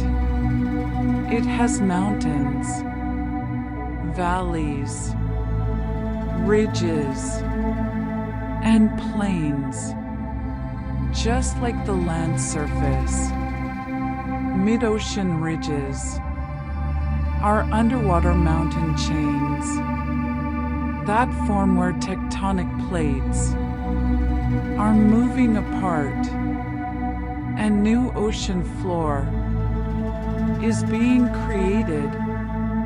These ridges can be thousands of meters high and thousands of kilometers long. They are sites of volcanic activity and hydrothermal venting, and they are geologically active regions of the ocean floor. Abyssal plains are flat, sediment-covered regions that lie between the mid-ocean ridges and the continental margins. They are among the flattest surfaces on Earth, with slopes of less than 1 degree, and they are formed by the slow accumulation of sediment over millions of years. Ocean trenches are deep, narrow depressions that form where one tectonic plate is being pushed beneath another. They are the deepest parts of the ocean, and they are sites of intense geological activity, including earthquakes and volcanic eruptions. Seamounts are underwater mountains that rise from the seafloor but do not reach the surface. They are often volcanic in origin, and they can be hundreds or thousands of meters high. The topography of the seafloor is shaped by the same tectonic and volcanic processes that shape the land, but it is hidden beneath thousands of meters of water and is largely inaccessible to direct observation. Manganese nodules are small, potato-shaped rocks that are found on the abyssal plains of the deep ocean.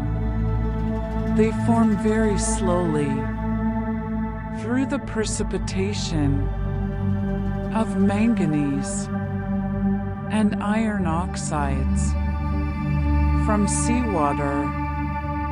The growth rate of manganese nodules is extremely slow, typically a few millimeters per million years. This means that a nodule, a few centimeters in diameter, might be millions of years old.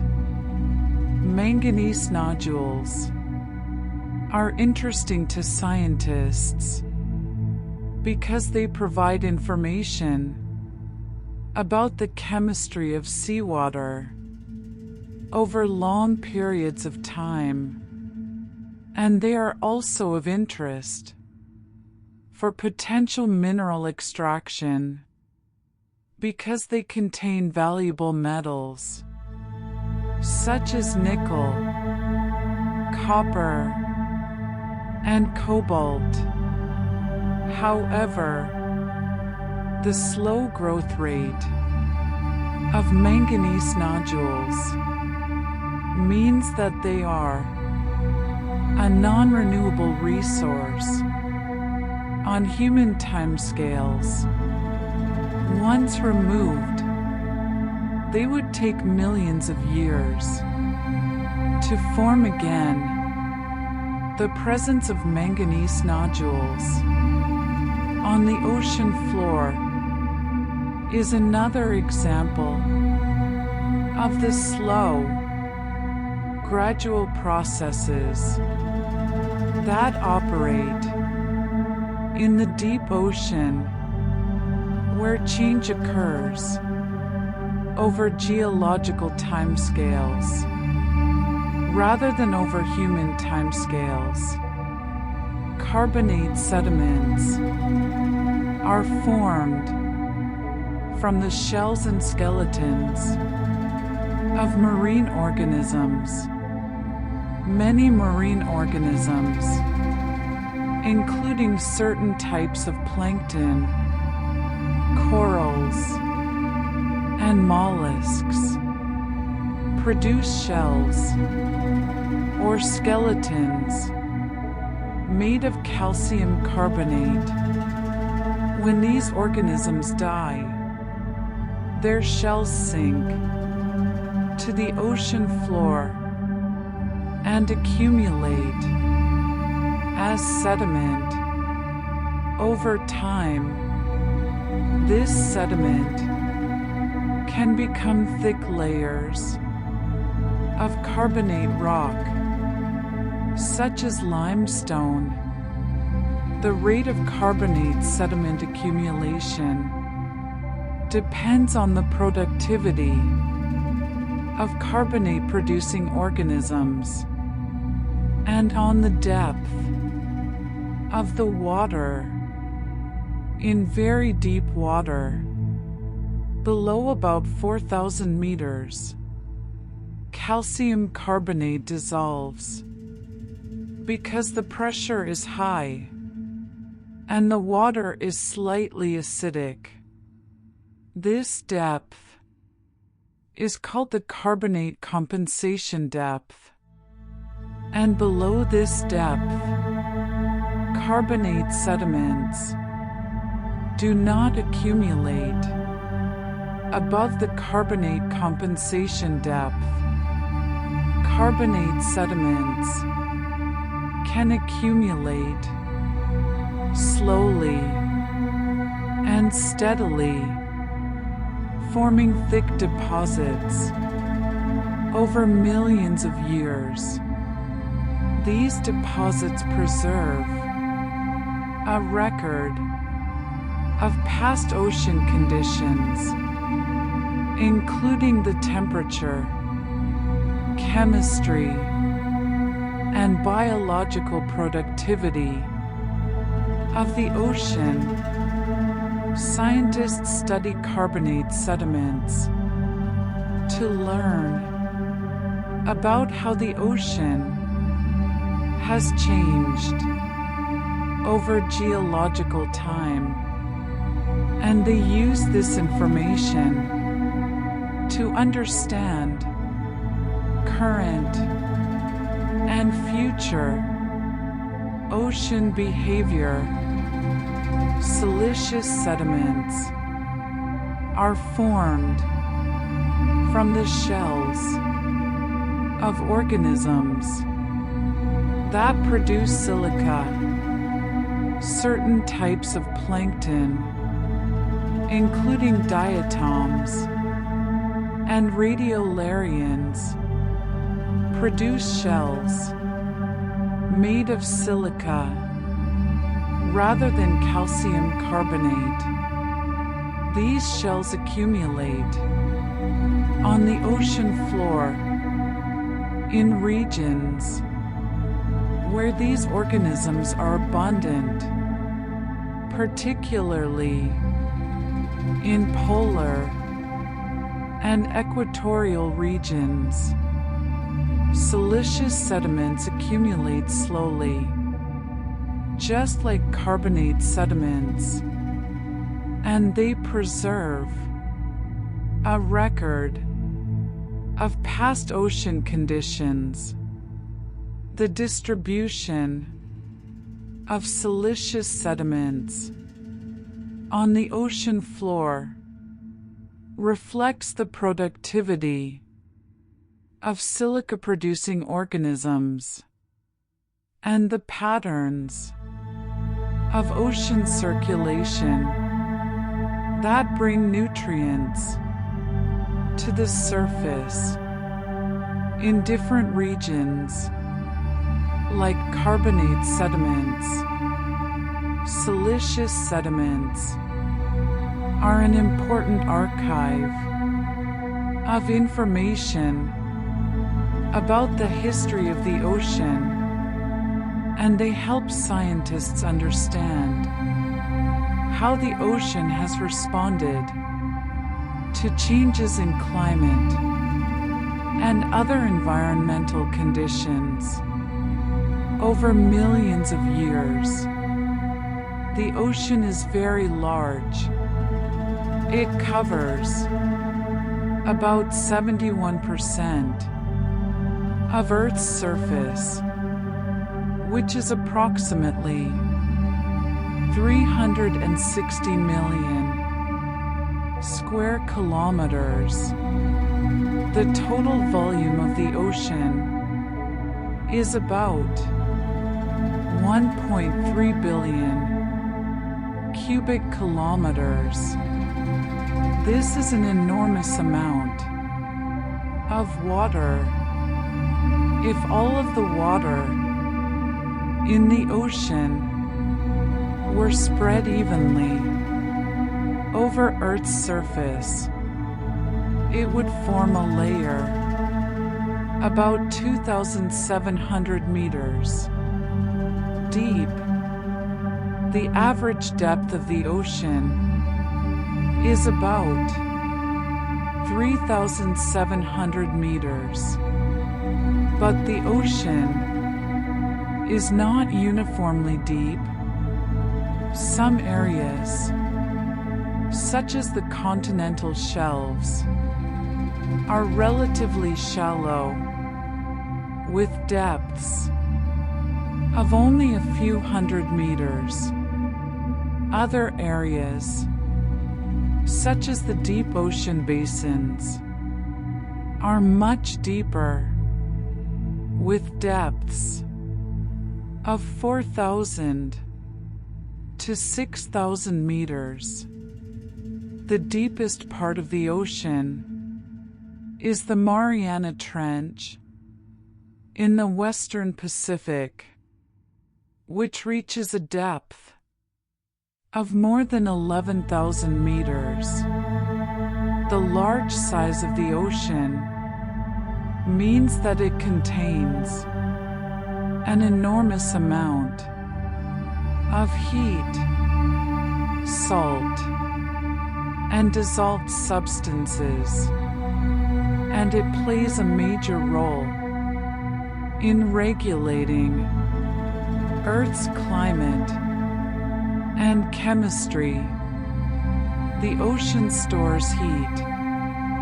Water has a high heat capacity, which means it can absorb a large amount of heat without changing temperature very much. Because the ocean is so large, it can store an enormous amount of heat. The ocean absorbs heat from the sun during the day and during the summer, and it releases heat to the atmosphere at night and during the winter. This helps to moderate temperature variations on land, making coastal regions warmer in winter and cooler in summer than inland regions. At the same latitude, the ocean also transports heat from the equator toward the poles. Through ocean currents, warm water flows from the tropics toward higher latitudes, where it releases heat to the atmosphere and cools. This transport of heat is an important part of Earth's climate system, and it helps to distribute solar energy more evenly around the planet. The ocean's ability to store and transport heat means that it responds slowly to changes in external conditions. If the atmosphere warms, the ocean will eventually warm as well. But the warming will take decades or centuries because of the large amount of heat that must be absorbed. The ocean is connected to the atmosphere through the exchange of heat, water, and gases. The ocean's surface is in contact with the atmosphere, and heat, water vapor, and gases such as oxygen and carbon dioxide are constantly being exchanged across this interface. When the ocean is warmer than the atmosphere, heat is transferred from the ocean to the atmosphere, warming the air. When the ocean is cooler than the atmosphere, heat is transferred from the atmosphere to the ocean, cooling the air. Water evaporates from the ocean's surface, forming water vapor in the atmosphere, and water vapor in the atmosphere can condense and fall as precipitation onto the ocean. Gases dissolve in the ocean from the atmosphere, and gases are released from the ocean to the atmosphere. These exchanges are continuous, and they link the ocean and atmosphere into a single, coupled system. Changes in one part of the system can affect the other part, and the two systems interact in complex ways that influence weather and climate. The exchange processes are driven by differences in temperature, humidity, and gas concentration between the ocean and the atmosphere, and they proceed at rates that are determined by the physical properties of air and water and by the turbulence at the ocean's surface. Evaporation from the ocean's surface is a continuous process when water molecules at the surface gain enough energy, they can escape from the liquid and become water vapor in the air. This process is called evaporation, and it is driven by solar radiation, which provides the energy needed to convert liquid water into vapor. The rate of evaporation depends on several factors, including the temperature of the water, the temperature and humidity of the air, and the wind speed. Warmer water evaporates more quickly than cooler water because the molecules have more energy. Dry air promotes evaporation because it can hold more water vapor. Wind increases evaporation by removing the moist air near the surface and replacing it with drier air.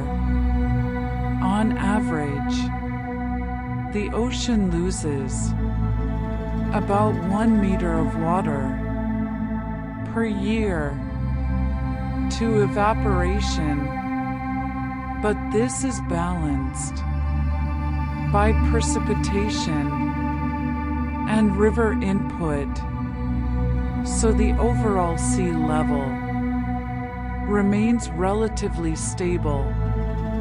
Evaporation is an important part of the water cycle, and it transfers water from the ocean to the atmosphere, where it can be transported over land and fall as rain or snow. Precipitation onto the ocean surface occurs when water vapor in the atmosphere condenses and falls as rain, snow, or other forms of precipitation.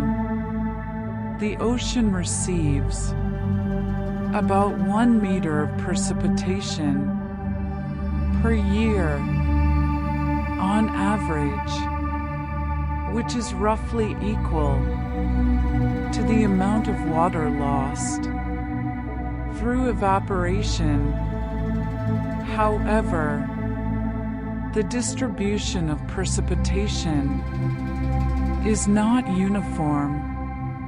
Some regions of the ocean receive much more precipitation than others.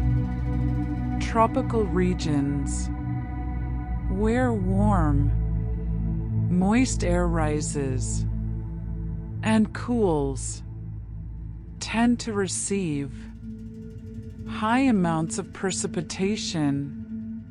Subtropical regions, where dry air descends, tend to receive less precipitation and have higher rates of evaporation. This variation in precipitation and evaporation creates differences in salinity across the ocean. Regions with high precipitation and low evaporation have lower salinity, while regions with low precipitation and high evaporation have higher salinity. These salinity differences contribute to the density differences that drive ocean circulation. Precipitation is a continuous process, and it is part of the global water cycle that moves water between the ocean, atmosphere, and land. The ocean influences weather patterns. Weather is the state of the atmosphere at a particular time and place, including temperature, humidity, wind, and precipitation. The ocean affects weather by providing heat and moisture to the atmosphere. When warm, moist air rises from the ocean surface, it can form clouds and precipitation. When this air moves over land, it can bring rain or storms. The ocean also affects the temperature of the air. Air that passes over warm ocean water is heated, while air that passes over cold ocean water is cooled. This creates temperature gradients that drive winds and weather systems. Large-scale ocean currents also influence weather by transporting heat from one region to another. For example, the Gulf Stream transports warm water from the tropics to the North Atlantic, and this warm water releases heat to the atmosphere, making Western Europe warmer than it would otherwise be. The ocean's influence on weather is continuous, and it operates at many different scales, from local sea breezes to large-scale atmospheric circulation patterns. El Niño is a climate pattern that involves changes in ocean temperature and atmospheric circulation in the tropical Pacific Ocean. During an El Niño event, the surface waters of the eastern tropical Pacific become warmer than usual, and this affects weather patterns around the world. El Niño events occur irregularly every few years, and they last for several months to a year or more.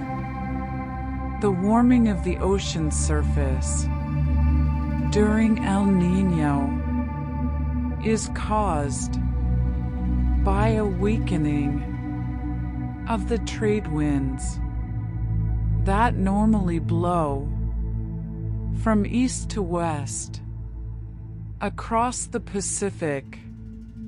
When these winds weaken, warm water that is normally pushed toward the western Pacific can flow back toward the east, warming the surface waters near South America. This change in ocean temperature affects atmospheric circulation, leading to changes in precipitation, temperature, and storm patterns in many parts of the world. El Niño is an example of how the ocean and atmosphere are coupled, and how changes in the ocean can have widespread effects on weather and climate. El Niño events are not sudden or dramatic. They develop gradually over several months, and they decay gradually as well. They are part of the natural variability of the ocean atmosphere system.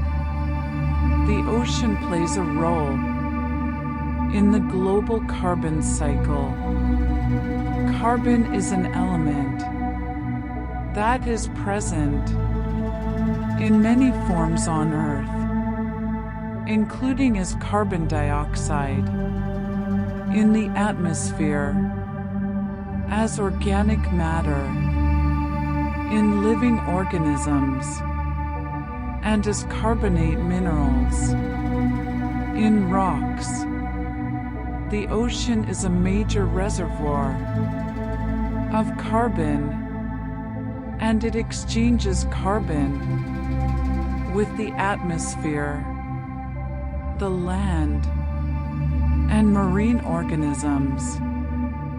Carbon dioxide from the atmosphere dissolves in the ocean, where it is used by phytoplankton for photosynthesis. When phytoplankton die, some of the organic carbon they produced sinks to the deep ocean and is sequestered there for long periods of time.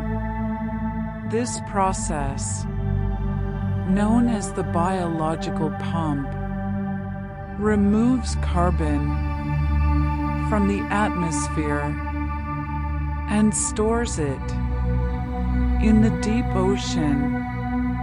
The ocean also exchanges carbon with the atmosphere through physical processes.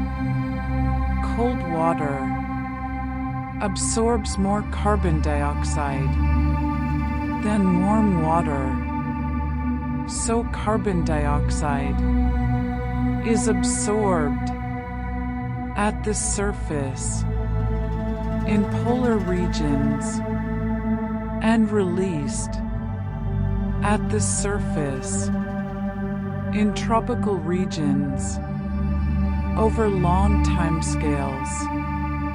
Carbon that is stored in the deep ocean can be brought back to the surface through upwelling, or it can be buried in sediments and eventually turned into rock.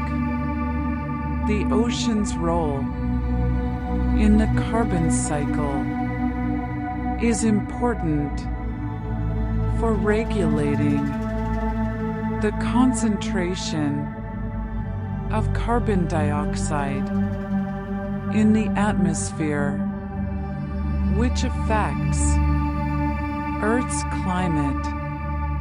Sea ice forms when ocean water freezes. This occurs in polar regions where the air temperature is cold enough to freeze the surface of the ocean. The freezing point of seawater is about -2 degrees Celsius, which is lower than the freezing point of pure water because of the dissolved salts. When seawater freezes, most of the salt is excluded from the ice, so sea ice is much less salty than the water from which it formed. The formation of sea ice is a seasonal process.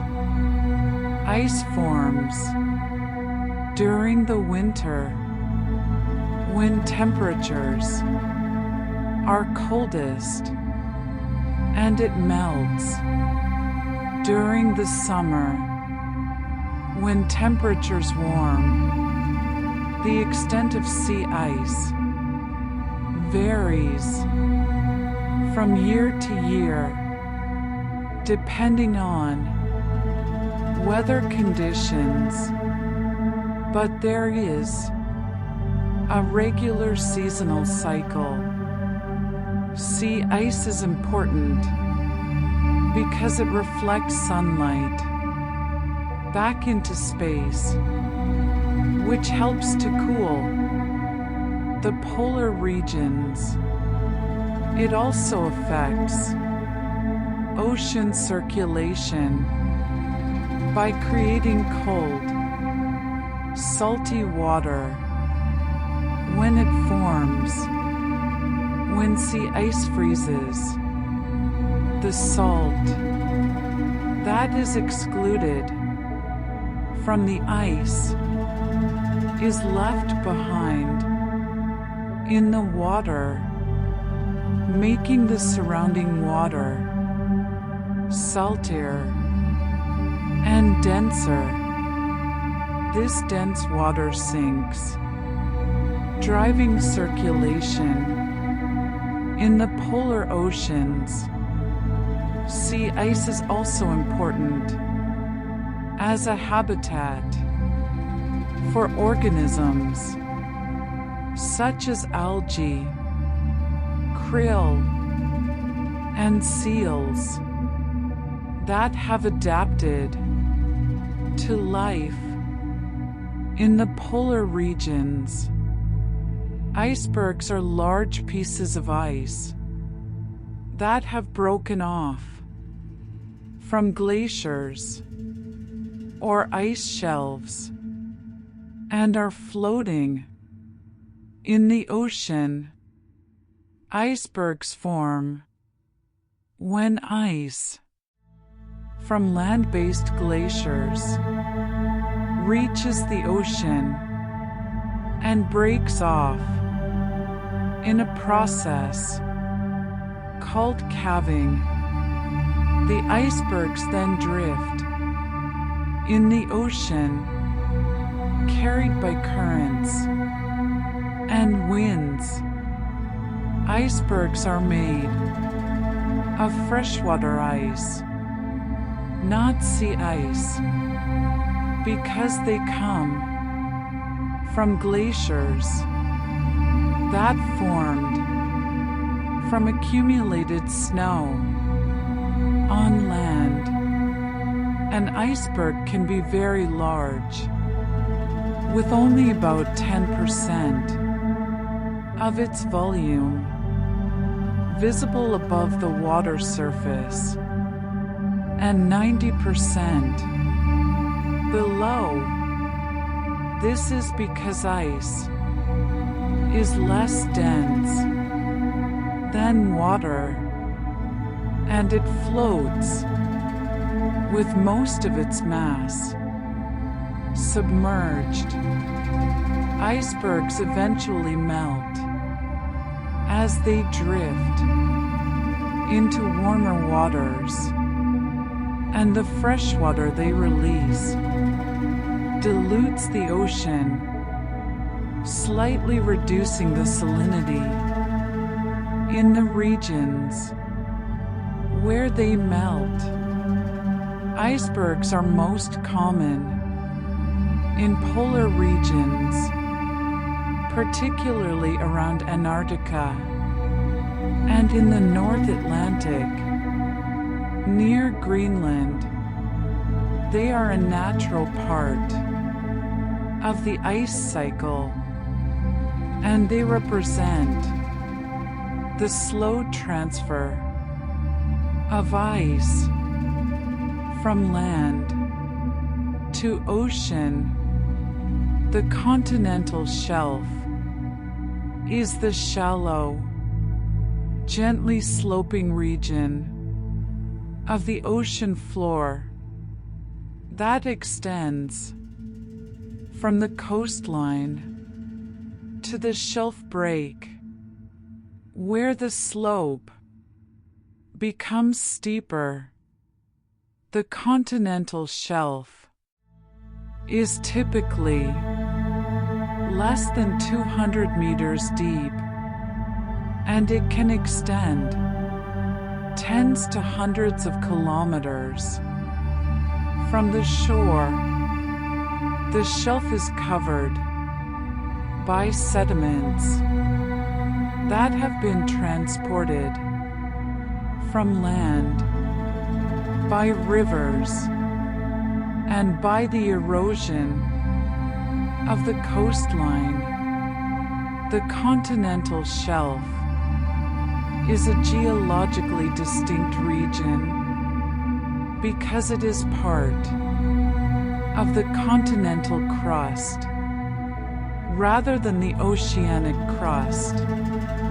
It is also an ecologically important region because the shallow water allows sunlight to penetrate to the bottom, supporting photosynthesis and high levels of biological productivity. Many commercially important fish species live on the continental shelf or use it as a nursery area. The continental shelf is also a site of sediment deposition, and thick layers of sediment have accumulated there over millions of years. In some regions, these sediments contain organic matter that has been buried and transformed into oil and natural gas. The continental slope is the steeply sloping region of the ocean floor that lies between the continental shelf and the deep ocean basin. The continental slope typically has a gradient of a few degrees, which is much steeper than the continental shelf. At the base of the continental slope is the continental rise, a region of more gentle slopes where sediment that has been transported down the slope accumulates. The continental slope and rise mark the transition between the continental crust and the oceanic crust. Submarine canyons are deep valleys that cut into the continental slope. They are formed by turbidity currents, which are underwater avalanches of sediment and water that flow down the slope at high speed. Turbidity currents are triggered by earthquakes, storms, or the accumulation of sediment on the slope.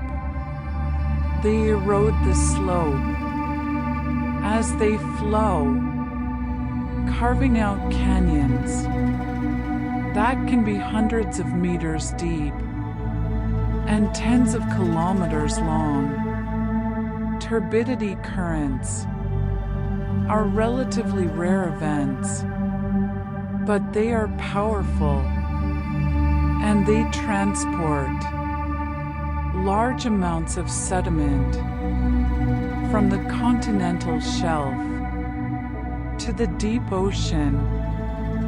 Coral reefs are structures built by coral animals, which are small, colonial organisms that secrete calcium carbonate skeletons. Coral reefs form in shallow, warm, tropical waters where there is enough sunlight to support the symbiotic algae that live inside the coral tissues. The algae provide the coral with energy through photosynthesis, and the coral provides the algae with a protected environment. Coral reefs grow slowly at rates of a few millimeters to a few centimeters per year, and they can take thousands of years to form. Reefs are important habitats for a wide variety of marine organisms, and they support high levels of biodiversity. Coral reefs are sensitive to changes in water temperature, salinity, and water quality, and they can be damaged by human activities such as pollution, overfishing, and coastal development. When coral reefs are damaged, they can take many years to recover, if they recover at all. Coral reefs are an example of a slow-growing, complex ecosystem that depends on stable environmental conditions. Estuaries are coastal areas where freshwater from rivers meets and mixes with salt water from the ocean.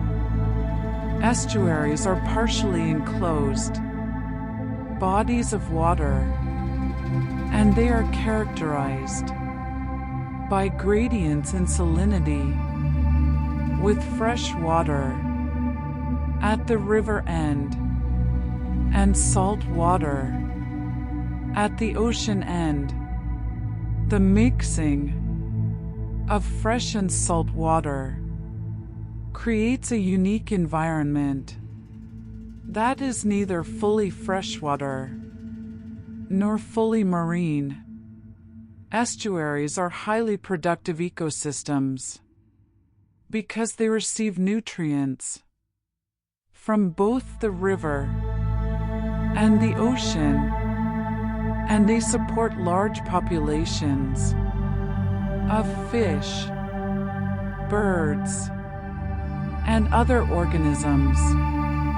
The circulation in estuaries is driven by the inflow of river water, the tidal movement of ocean water, and the mixing of water masses with different densities. Estuaries are dynamic environments where conditions can change rapidly with the tide or with changes in river flow, but they are also stable over longer timescales, maintaining their characteristic gradients and supporting consistent biological communities. The ocean is home to an enormous diversity of life.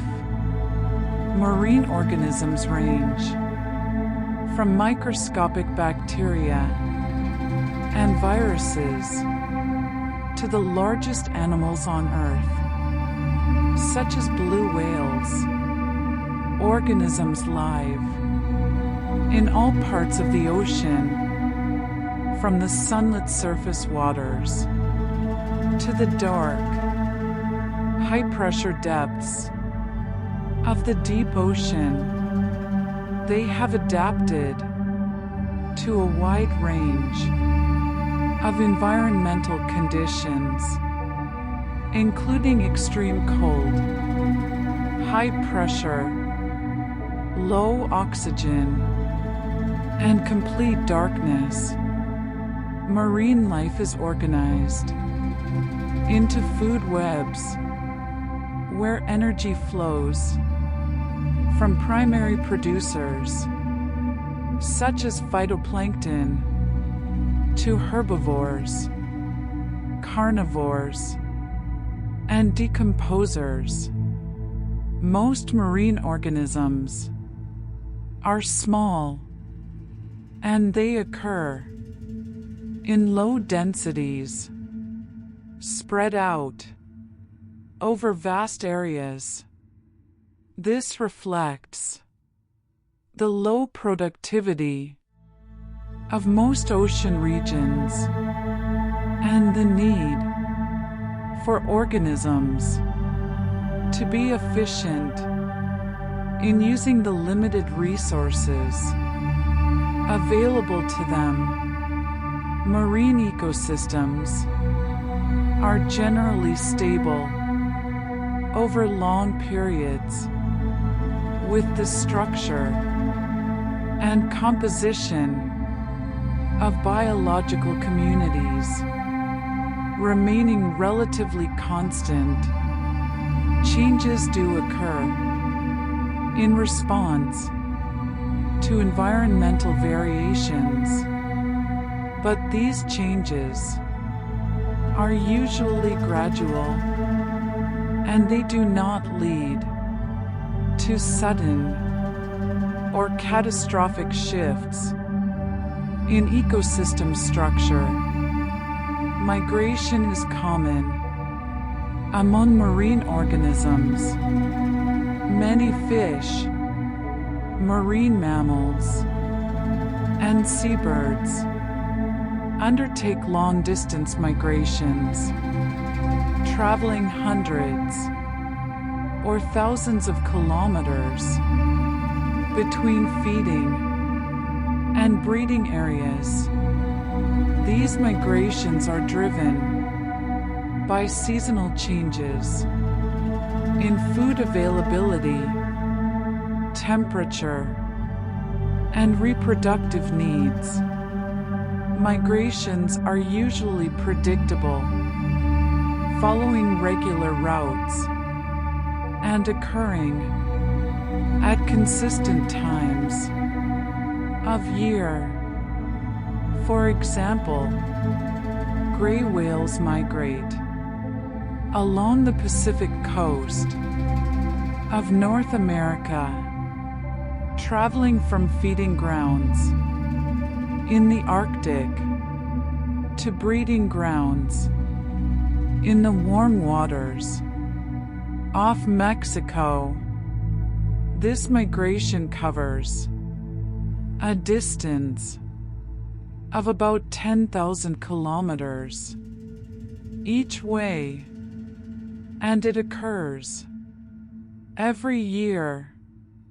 The whales travel slowly and steadily, taking several months to complete the journey.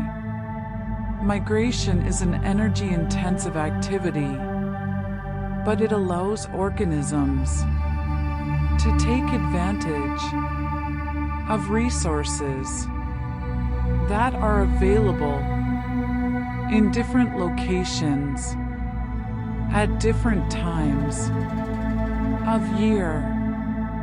Migration is a strategy for coping with the temporal and spatial variation in the ocean environment, and it is used by many species across a wide range of taxonomic groups. The deep sea is the largest habitat on Earth. It includes all of the ocean below a depth of about 200 meters, where sunlight does not penetrate and photosynthesis cannot occur. The deep sea is characterized by cold temperatures, high pressure, complete darkness, and low food availability. Organisms that live in the deep sea have adapted to these conditions in various ways. Many are small and slow-growing, with low metabolic rates that allow them to survive on limited food. Some have large eyes or other sensory organs to detect the faint light produced by bioluminescent organisms. Others are blind, relying instead on other senses, such as touch and smell. Deep-sea organisms are often widely dispersed because food is scarce and patchily distributed.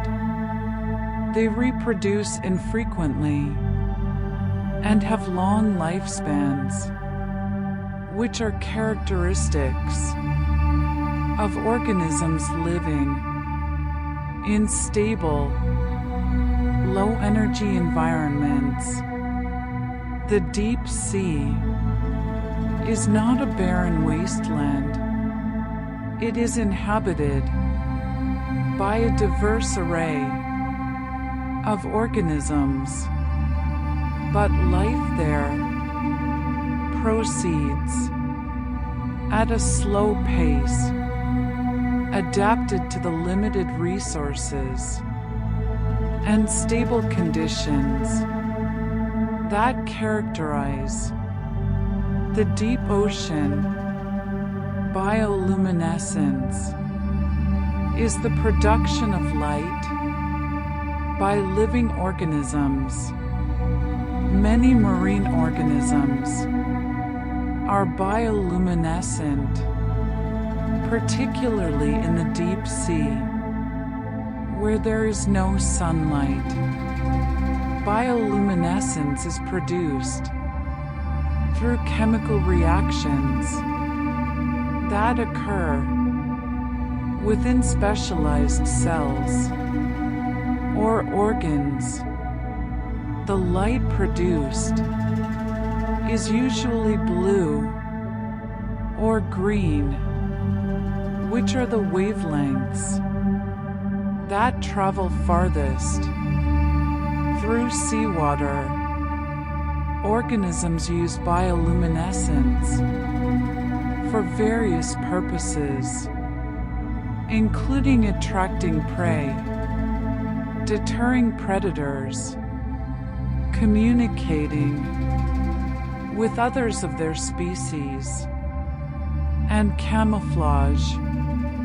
The production of bioluminescent light is an energy-efficient process, and it allows organisms to produce light without generating heat. Bioluminescence is common in the deep sea, where it is one of the few sources of light. The presence of bioluminescent organisms creates a faint glow in the deep ocean, but the overall light level is still extremely low compared to the surface. Bioluminescence is an adaptation to life in the dark, and it illustrates the ways in which organisms have evolved to cope with the unique conditions of the deep ocean environment. The ocean floor is covered by sediment. This sediment is made up of particles that have settled out of the water column and accumulated on the bottom. The type of sediment depends on the location and the sources of material. Near the continents, sediment is dominated by terrigenous material, which is particles eroded from land and transported to the ocean by rivers and wind. This includes clay, silt, and sand.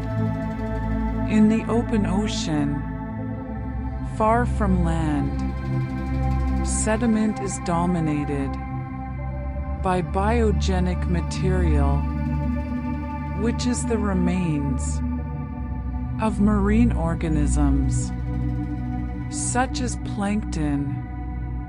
This includes the shells and skeletons made of calcium carbonate or silica.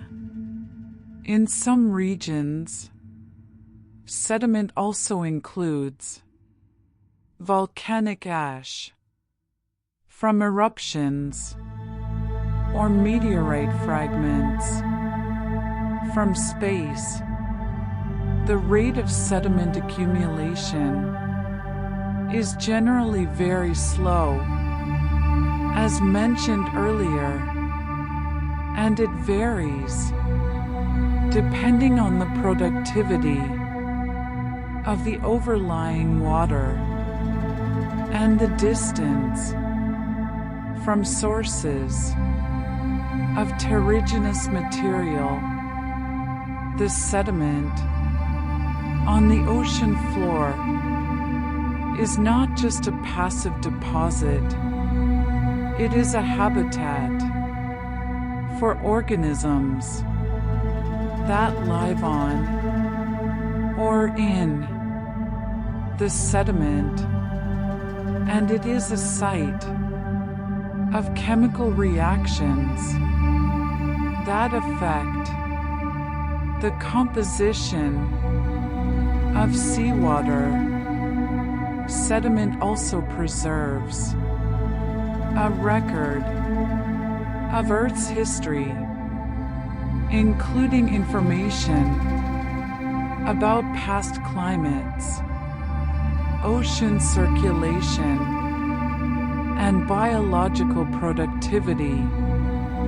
The ocean is always in motion, but the motion is usually slow and organized. There are no sharp boundaries or sudden changes. In most of the ocean, everything flows gradually from one state to another. Water temperature changes gradually with depth and with location. Salinity changes gradually. Density changes gradually. Currents flow steadily along predictable paths. Tides rise and fall in regular cycles. Waves propagate across the surface in rhythmic patterns. All of these motions are continuous, and they are governed by physical laws that produce consistent, predictable results. The ocean is not chaotic. It is a highly organized system where energy and matter are distributed and redistributed in orderly ways. The pace of this organization is slow, which is why the ocean appears calm and stable, even though it is constantly changing.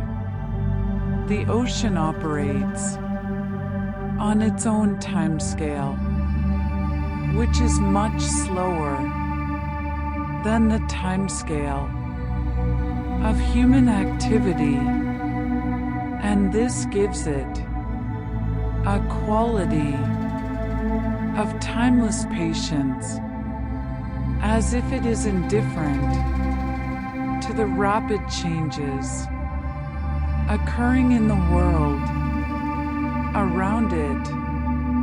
And now, as the ocean slowly settles into its endless rhythm, as the tides continue their ancient motion, there is nowhere you need to drift, nothing more to understand, nothing to hold on to. This moment is enough. You are floating. Let the vastness of the deep ocean hold you. Let the darkness feel gentle and safe. Let your thoughts move like slow currents far below the surface. May your body sink into calm, like sediment settling on the ocean floor. May your breath flow smoothly and quietly, like waves rising and falling without effort. May your mind wander freely, like plankton drifting with the tide. As the ocean continues its patient motion, you may drift just as softly into sleep, and when morning arrives, may you awaken refreshed, grounded, and calm, carrying a quiet sense of ocean depth. Good night, and rest within the endless sea.